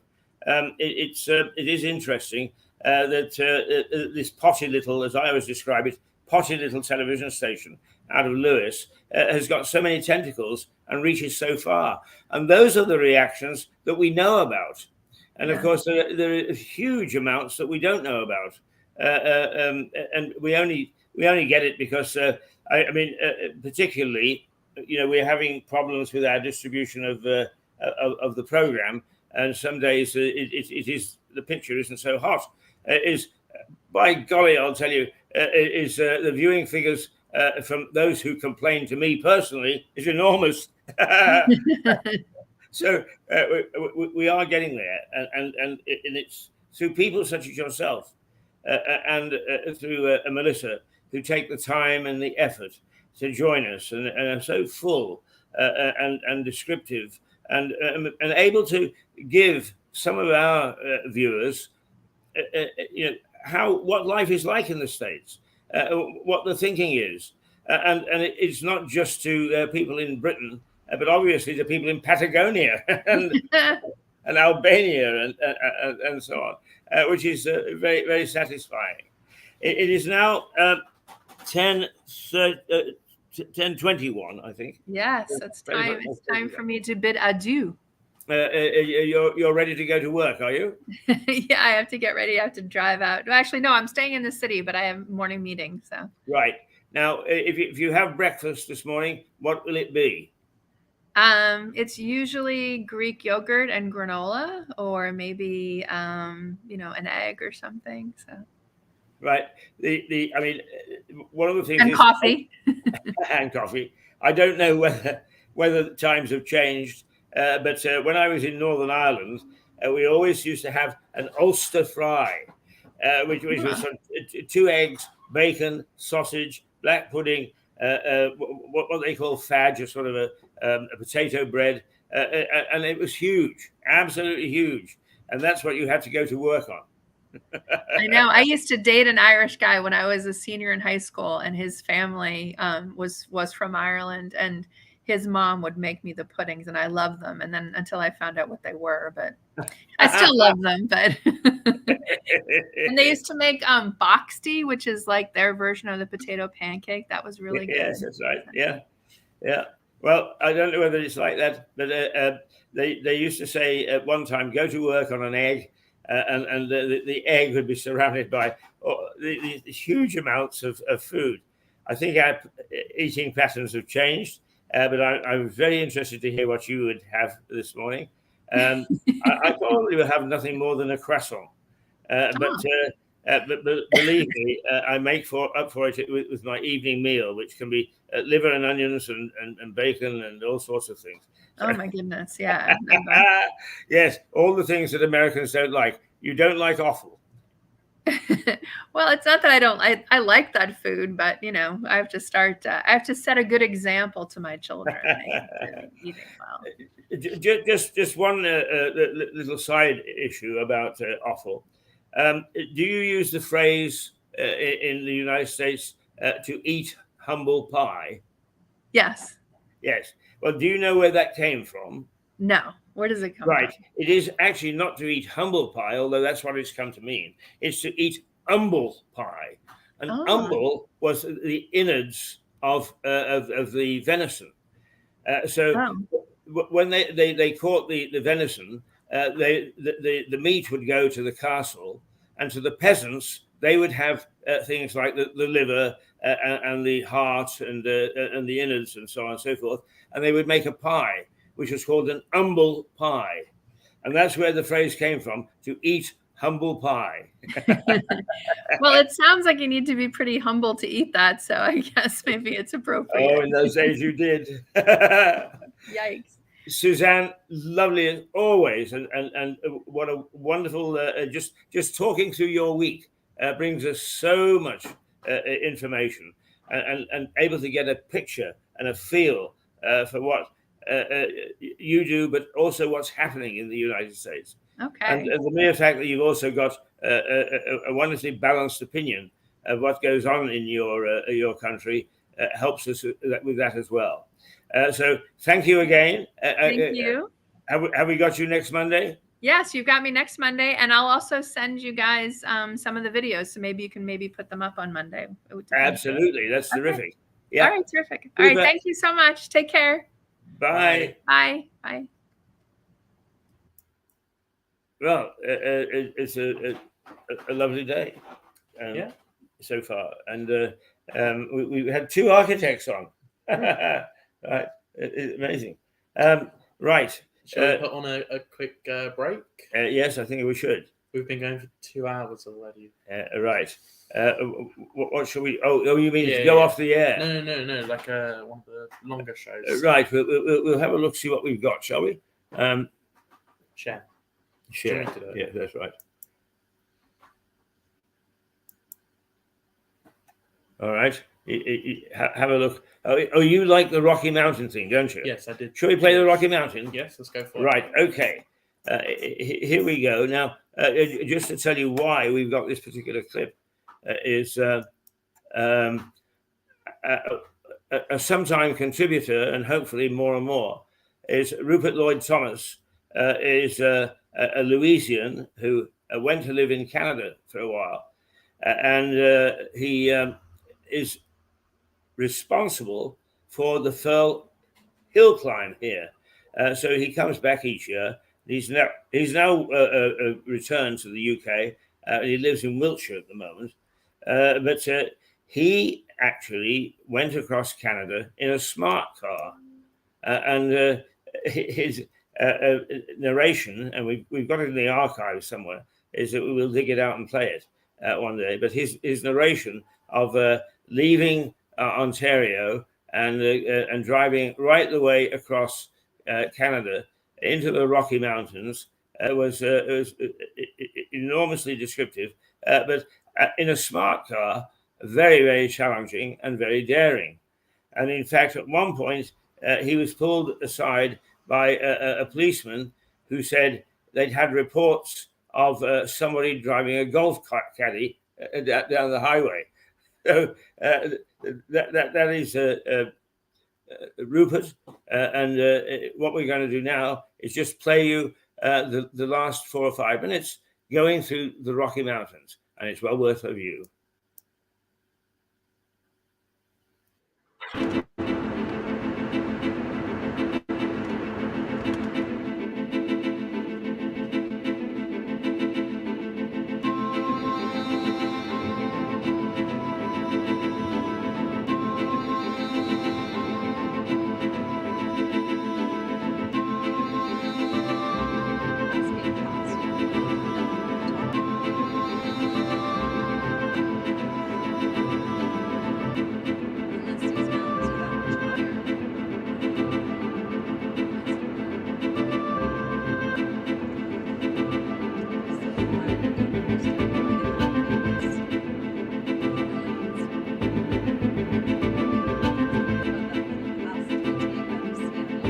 That's fresh snow up there.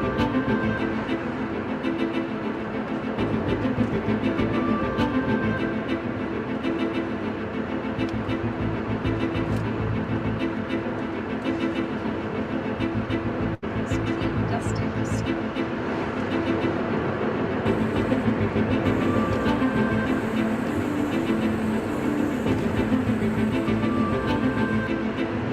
It's really hard to be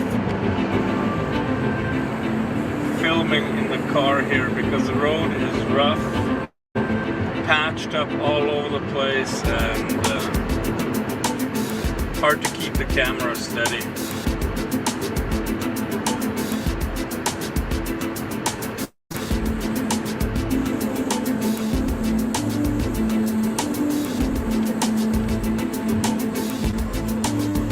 Now that is a rugged mountain range. The nice thing about being behind big trucks is that that's all you get to back into big trucks. That's why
see so many motorhomes,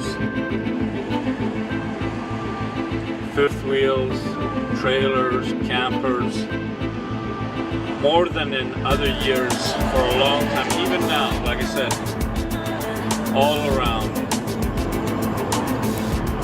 Many of them are rental. Actually, this time we've seen a motorhome, a trailer, and a camper truck, but so many of them out on the road.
Right. There we Unmute. go. There we go. Right. If you saw our mouths going, there were words coming out, but you couldn't hear them. Okay. We've had a terrific morning. Very interesting people. And just one short comment on the route there, because that is the Trans-Canada Highway through the Rocky Mountains in Vancouver, in British Columbia, and in Canada. And I actually am sort of proud that I had a little part in building that. I didn't. Well, actually, I did some interesting things. I mean, I started off by shoveling a pile of dirt, and then I moved on to being a powder man. And a powder man was assistant to the bloke that blew up the cliff face. And I, in the very first instance, I joined this grizzled old Norwegian miner, and he said, "Take this dynamite up the mountainside." So I struggled with the dynamite. I mean, very, very careful with it. It's very delicate stuff. It's right, it's dynamite. Kazoom, kazoom. And I got up there and he took it off me and threw it to the ground. And that's where I started my lesson about dynamite. But we had a little track thing with a drill, and we drilled the holes in the cliff face, and stuffed it full of dynamite and blew it up. But the interesting thing about the Trans-Canada Highway is it ran between Golden and Revelstoke, and the Golden Revelstoke was okay because it was joined to Vancouver by a main road, whereas Golden was waiting for this stretch of the Trans-Canada Highway to be built through the mountains so that it could grow. And it was a one-horse town in my day. I mean, a really one-horse town. And now, as I think Max looked it up on last week, it's a thriving metropolis, wealthy, and lots of business and so on. Yeah, I managed to find a picture of what the station used to look like when you were Yes, that's right, you did. It is because I've likened it to the movie, The Heat of the Night. It Well, felt yeah, I found bloody that as well. lonely and very unsafe being there. That's one of the middle night. things I do love about technology. You talk about some random middle of nowhere town in Canada, and I can find it like that. Yes, within seconds. And a picture from the 60s. Yeah, I back down a little bit about my anti-computer stance. No, I am. No, I don't particularly like computers, but there are very good benefits. Anyway, that was the going through the Rocky Mountains and building, and actually we will play. We'll play the program where I describe as my first encounter with a grizzly bear, and believe me, it was some encounter, and it was interesting for a young Englishman who really had never seen anything more than a fox or a mouse out in the open, as to be in areas where you got a wide range of deers, from moose down to gazelle type. Have you ever seen a moose? Yes. Oh, they're very common. Oh, really? I mean, they munch on the roadside. Did you ever see any bears? Oh, well, wait until you see the program. I mean, I was chased down the mountain by a grizzly bear. Is there? Oh, yes. And also in the same program, I think, is we talk about how I was sent to lay a pump at a spring just outside the camp. And I heard a rustle in the. This was a big, heavy pump. It took 2 hours to carry it. And I heard a rustle in the undergrowth and turned around to see this big teddy bear face gazing at me through the leaves. And I yelled to the other chap, "Bear," and raced back to camp, left him far behind. And what I'd got is the pump still in my hand. So it just shows you when you're scared silly, the body actually reacts in many different ways. Yes, So you actually got chased by a bear? Sorry? You actually got chased by a bear? Oh, yes, yes. Was that probably the scariest moment of your life? Then? At the time it was, yeah. I mean, actually, although I don't have a certificate to prove it, I actually broke the world half-mile record and the world high jump record all within a space of about 5 minutes. The bear chasing me down the mountain as I took off and ran the half mile, came around the corner of this, I mean, a very, very raw track. And there was a big Caterpillar tractor called a D9, which was 1.5 stories high. And the driver says, I didn't actually touch his seat or anything to get beside him. I just, in one bound, leapt up from the track onto the tractor. So I claim the world record for high jump and the world record for half mile, all within a space of about 5 minutes. So there. But yes, the adrenaline goes through you. And yet, the funny thing is that you get used to having the bears around eventually, and because most of them are fairly gentle. Most of them don't threaten unless they've got youngsters or they're very, very hungry. What was it they called? The tractor you said? A D9 Caterpillar tractor. See if you can find that one. I mean, remember that we're talking. Oh my goodness! Yeah, right, a biggie. Yeah. Oh, I'm getting a phone call. I'm gonna have to take. That's this. fine. I don't know who this is. Off you go. Off you go. Okay. Let us. It is only 10:42. We've got a bit of time this morning. Perhaps because Suzanne came on a little bit earlier than we normally have her. So let's see whether there is other things that we might intrigue you with.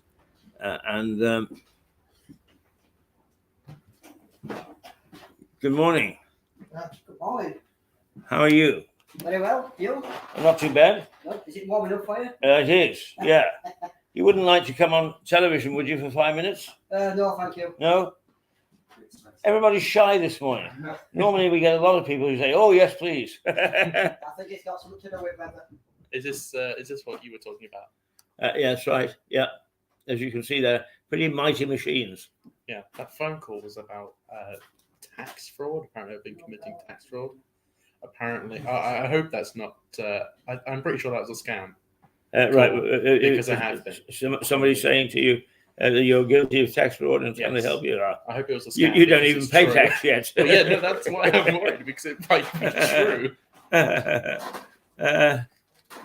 Right. Okay. What about our little? Well, let's play the Sackville Ghost just to give us a breathing space, shall we? People like the Sackville Ghost.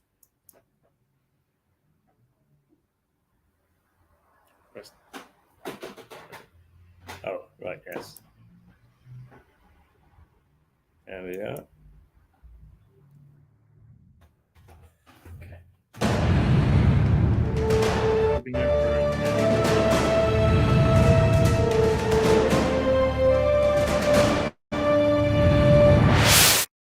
Mickleham Priory is near Lewes. It was a former Augustine 13th century monastery. The main building has been preserved, but the church was pulled down by Henry VIII. The monks there had a reputation for naughtiness. Ghostly figures of monks are often seen walking the grounds. Stories of orgies and chasing the girls in the local village were legion. The priory became a private residence. One of its occupants was Sir Thomas Sackville, who lived there in the late 1500s. He was, by all accounts, a nasty bit of work. His ghost is said to bully the other spirits, as well as unsuspecting mortals. It must be true, I felt him kick me.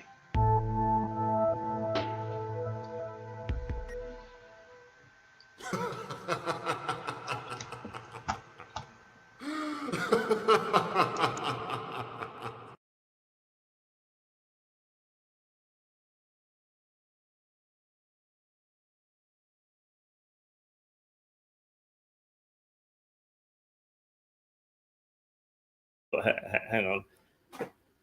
There you go. One of the things I forget is to turn the microphone on when I'll turn it off. And actually, I will say that this system gives you a sense of false security, because in some videos it turns the microphone on and off automatically. Yeah. And then when it's left for me to do it, I totally forget, and I talk to you for hours where you can't hear a word I say. And some of you are very grateful for that. Right. Well, I have an article here I wanted to ask you about, because you remember, I'm sure. But does this summer compare to the summer of 1976? What was that? Because apparently, I think there was a heat wave then. Yes. Do you remember that year? Only vaguely, because I was in Northern Ireland It was the hottest year on record.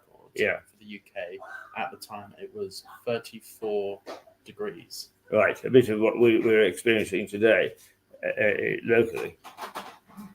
Yeah. I mean, I missed it because just as I missed the big storm, because I was in Northern Ireland, and the temperature and the issues weather-wise, if we can use that term, are a bit different to the rest of the country. So the storm didn't batter us over there as much as it did down here. So I don't remember it in quite the detail that you would like. Why are we talking about the storm? Because I asked about the summer. Yes. Summer of 76. Right. Yes. Yeah. What I do remember is that it would have been the summer of about 1950, 52, 53, 54, something like that, cycling from Birmingham to Eastbourne, and that was a scorching summer too. I can't believe you cycled from Birmingham to Eastbourne. That's such a far away. I mean, I believe it, but I meant as in like I can't imagine having to do that. Birmingham to Eastbourne. That's in a car 4 hours. Wow. Well, it did take us. It did take us an overnight. We had a tent and camped in a farmer's field. But what I do remember is sitting on the beach when we got here and dozing in the sun, and all I could see were my feet pedaling. We did a fair amount of pedals, but yeah, it was a. How old would you have been? I was about 14, I think. 14 years Yes, old and at the in time. those days, off you could go with a tent and on your bicycle, and there was no real worry that you would be attacked or I whatever. would be They were worried about golden doing that. days. And, Yeah, I'd be worried about doing that at 18 years old now. yeah. Yes, I'm afraid things have changed. It was unfortunate, but there we are. Okay. What I was looking for was another program to show us, wasn't I? And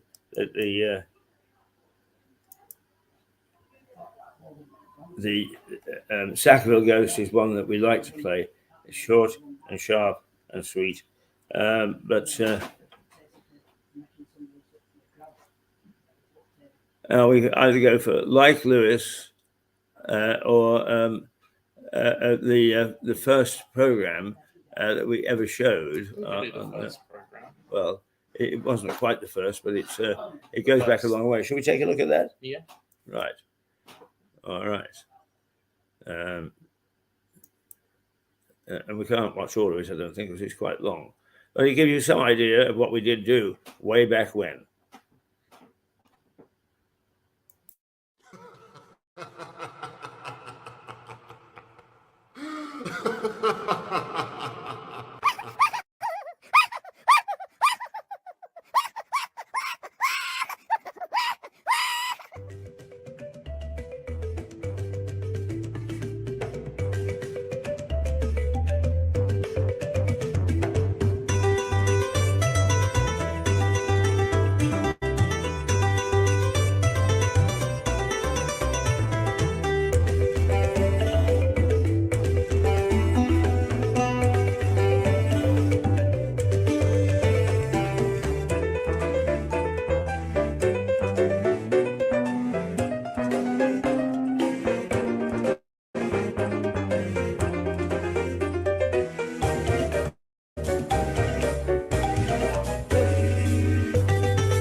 Hi, welcome to Mirador Television. This is local TV, but probably not local TV as you know it. We don't have much cash, so for one thing, we have to do much of our stuff outside. We don't even have a studio. So we don't even have a weather presenter. But we will try to bring you the weather. So when you see me with an umbrella, it's raining. So when I have my walking stick, it's fine. If my hat blows off, it's windy. And if I'm wearing a bikini, it's hot. Not that you're going to see me in a bikini very often. The body's gone, you see. Not a pretty sight.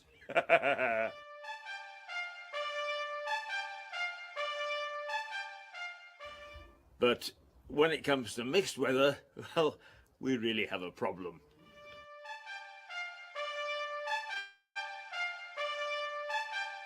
It's silly of us to serve up the same old rubbish that you can see on regular television, so we're serving up rubbish of our own. But I hope that it's nutty enough to bring you back to watch us again. Stick with us, Nutty TV. Now, what's what?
What is a weekly look about the interesting things that happen in our town? Those of us who live here know about them, but to a visitor, they might find them very interesting. This is ancient Keir Street. It's said that in the early 1800s, the Prince Regent won a bet by driving a coach and four down it.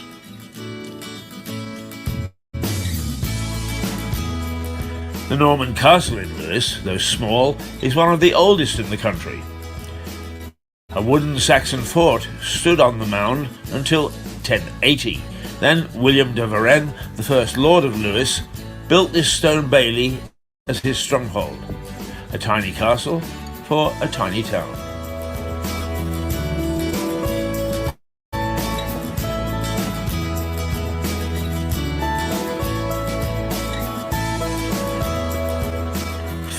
Famous celebrations of November the 5th.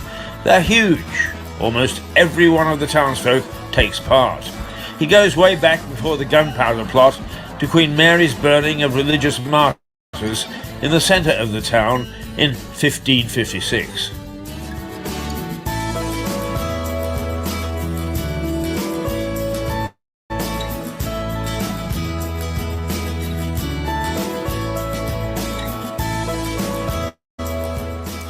Prepare. The Brewer Arms is one of several independently owned pubs in the town. At one time in the 1800s, Lewes had 63 pubs and 17 breweries, and just a population of 9,000, but no free beer.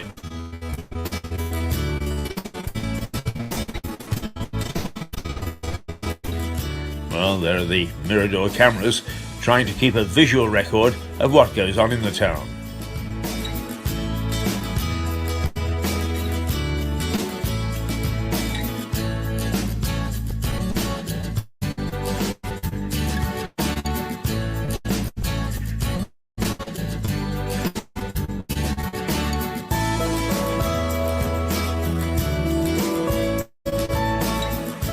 The famous Bluebell Railway, 11 miles of track carrying lovingly restored steam trains from Sheffield Park, just outside Lewes, to East Grinstead. The line opened in 1882. As the name suggests, the railway runs through wonderful bluebell woods, worth every puff.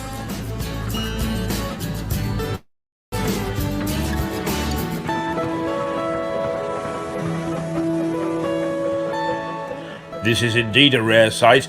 Southern Rail was on strike so frequently, trains in motion were not often seen. This is the annual raft race down the River Ouse from Lewes to Newhaven. It's more than 40 years old. It raises funds for charity and contestants build their own rafts and try to sink the opposition. Staying with water, this is a lovely spot in Lewes known as the Pells. It was given to the town in 1603. It's the oldest operating swimming water pool in Britain. Lewes has several charming and interesting cafes, despite the presence of dull, uninteresting chain cafes in the town. The Ports boast the best breakfast, and it's certainly very, very good. I can attest to that. Then there's the Runaway. Despite attempts by the rapacious railway barons to shut it, this bistro has been on Lewes Station for more than 30 years. Famous for its bacon sandwiches, Princess Di once stopped by for one. My favourite spot, especially at 6 o'clock on a summer morning, is the Priory. The building started in 1084, just 18 years after the Norman invasion. The Priory withstood the Battle of Lewes in 1264 and raids from the French during the 100 Years' War, but fell to the vandalism of Thomas Cromwell in 1535, as Henry VIII dissolved the monasteries.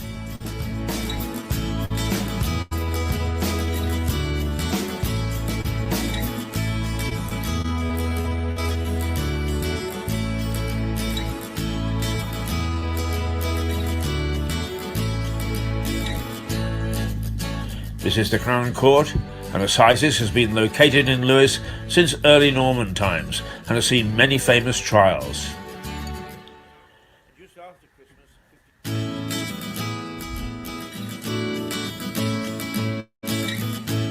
Finally, the stocks. Stocks have been used in Lewis for more than 9 centuries. Some say the punishment is still on the statute books. These are old stocks from around the country, but Lewis's stocks still sit in the grounds of the castle. Lots more interesting places in Lewis. If you live here, enjoy exploring. If you're a visitor, take a tour. We're rich in history. Oh, Jenny, what have you been up to?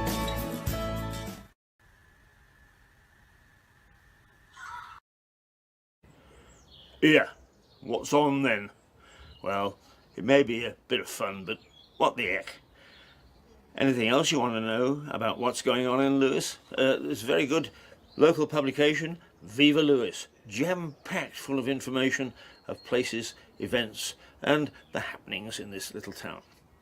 Okay, time for my pal Jenry.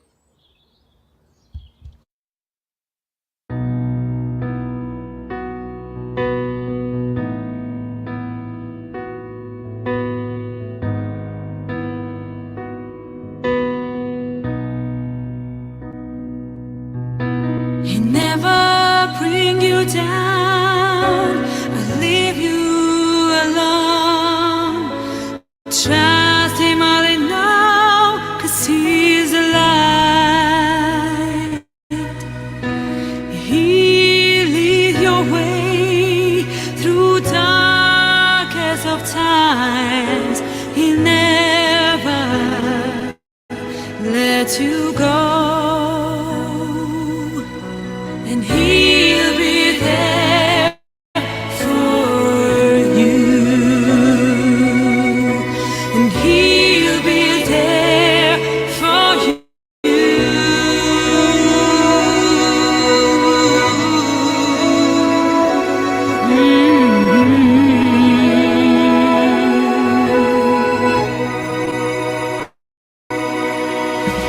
He'll never bring you down or leave you alone. Trust him all in all, 'cause he's the light. And he leads your way through darkest of times. He never lets you go. And he'll be there for you. Be there for you. He'll be there for you. Be there for you. And he'll be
A very good day to you. I'm Edward Stick, Esquire. If you stay around long enough with Mirador Television, we'll see a lot of one another. This is Lewis Priory. Well, there you are. That one or two things there. Viva Lewis no longer exists, unfortunately, a victim of the pandemic, of lockdown. One or two other things that I think there was perhaps a mention of the Aqua restaurant, which is also a victim of the of lockdown, although it's about to be rejuvenated with a new Persian restaurant or a Turkish restaurant. So a bit of a change, but nonetheless, that was a fair reflection of what Lewis was all about prior to lockdown. Now, there are little snippets, that escape us in the news because A, we are not a nation that reads carefully anymore, and B, they're quite often reflected on television such as this one, is that there are bits and pieces which we actually miss because we are so small, we don't have people to research.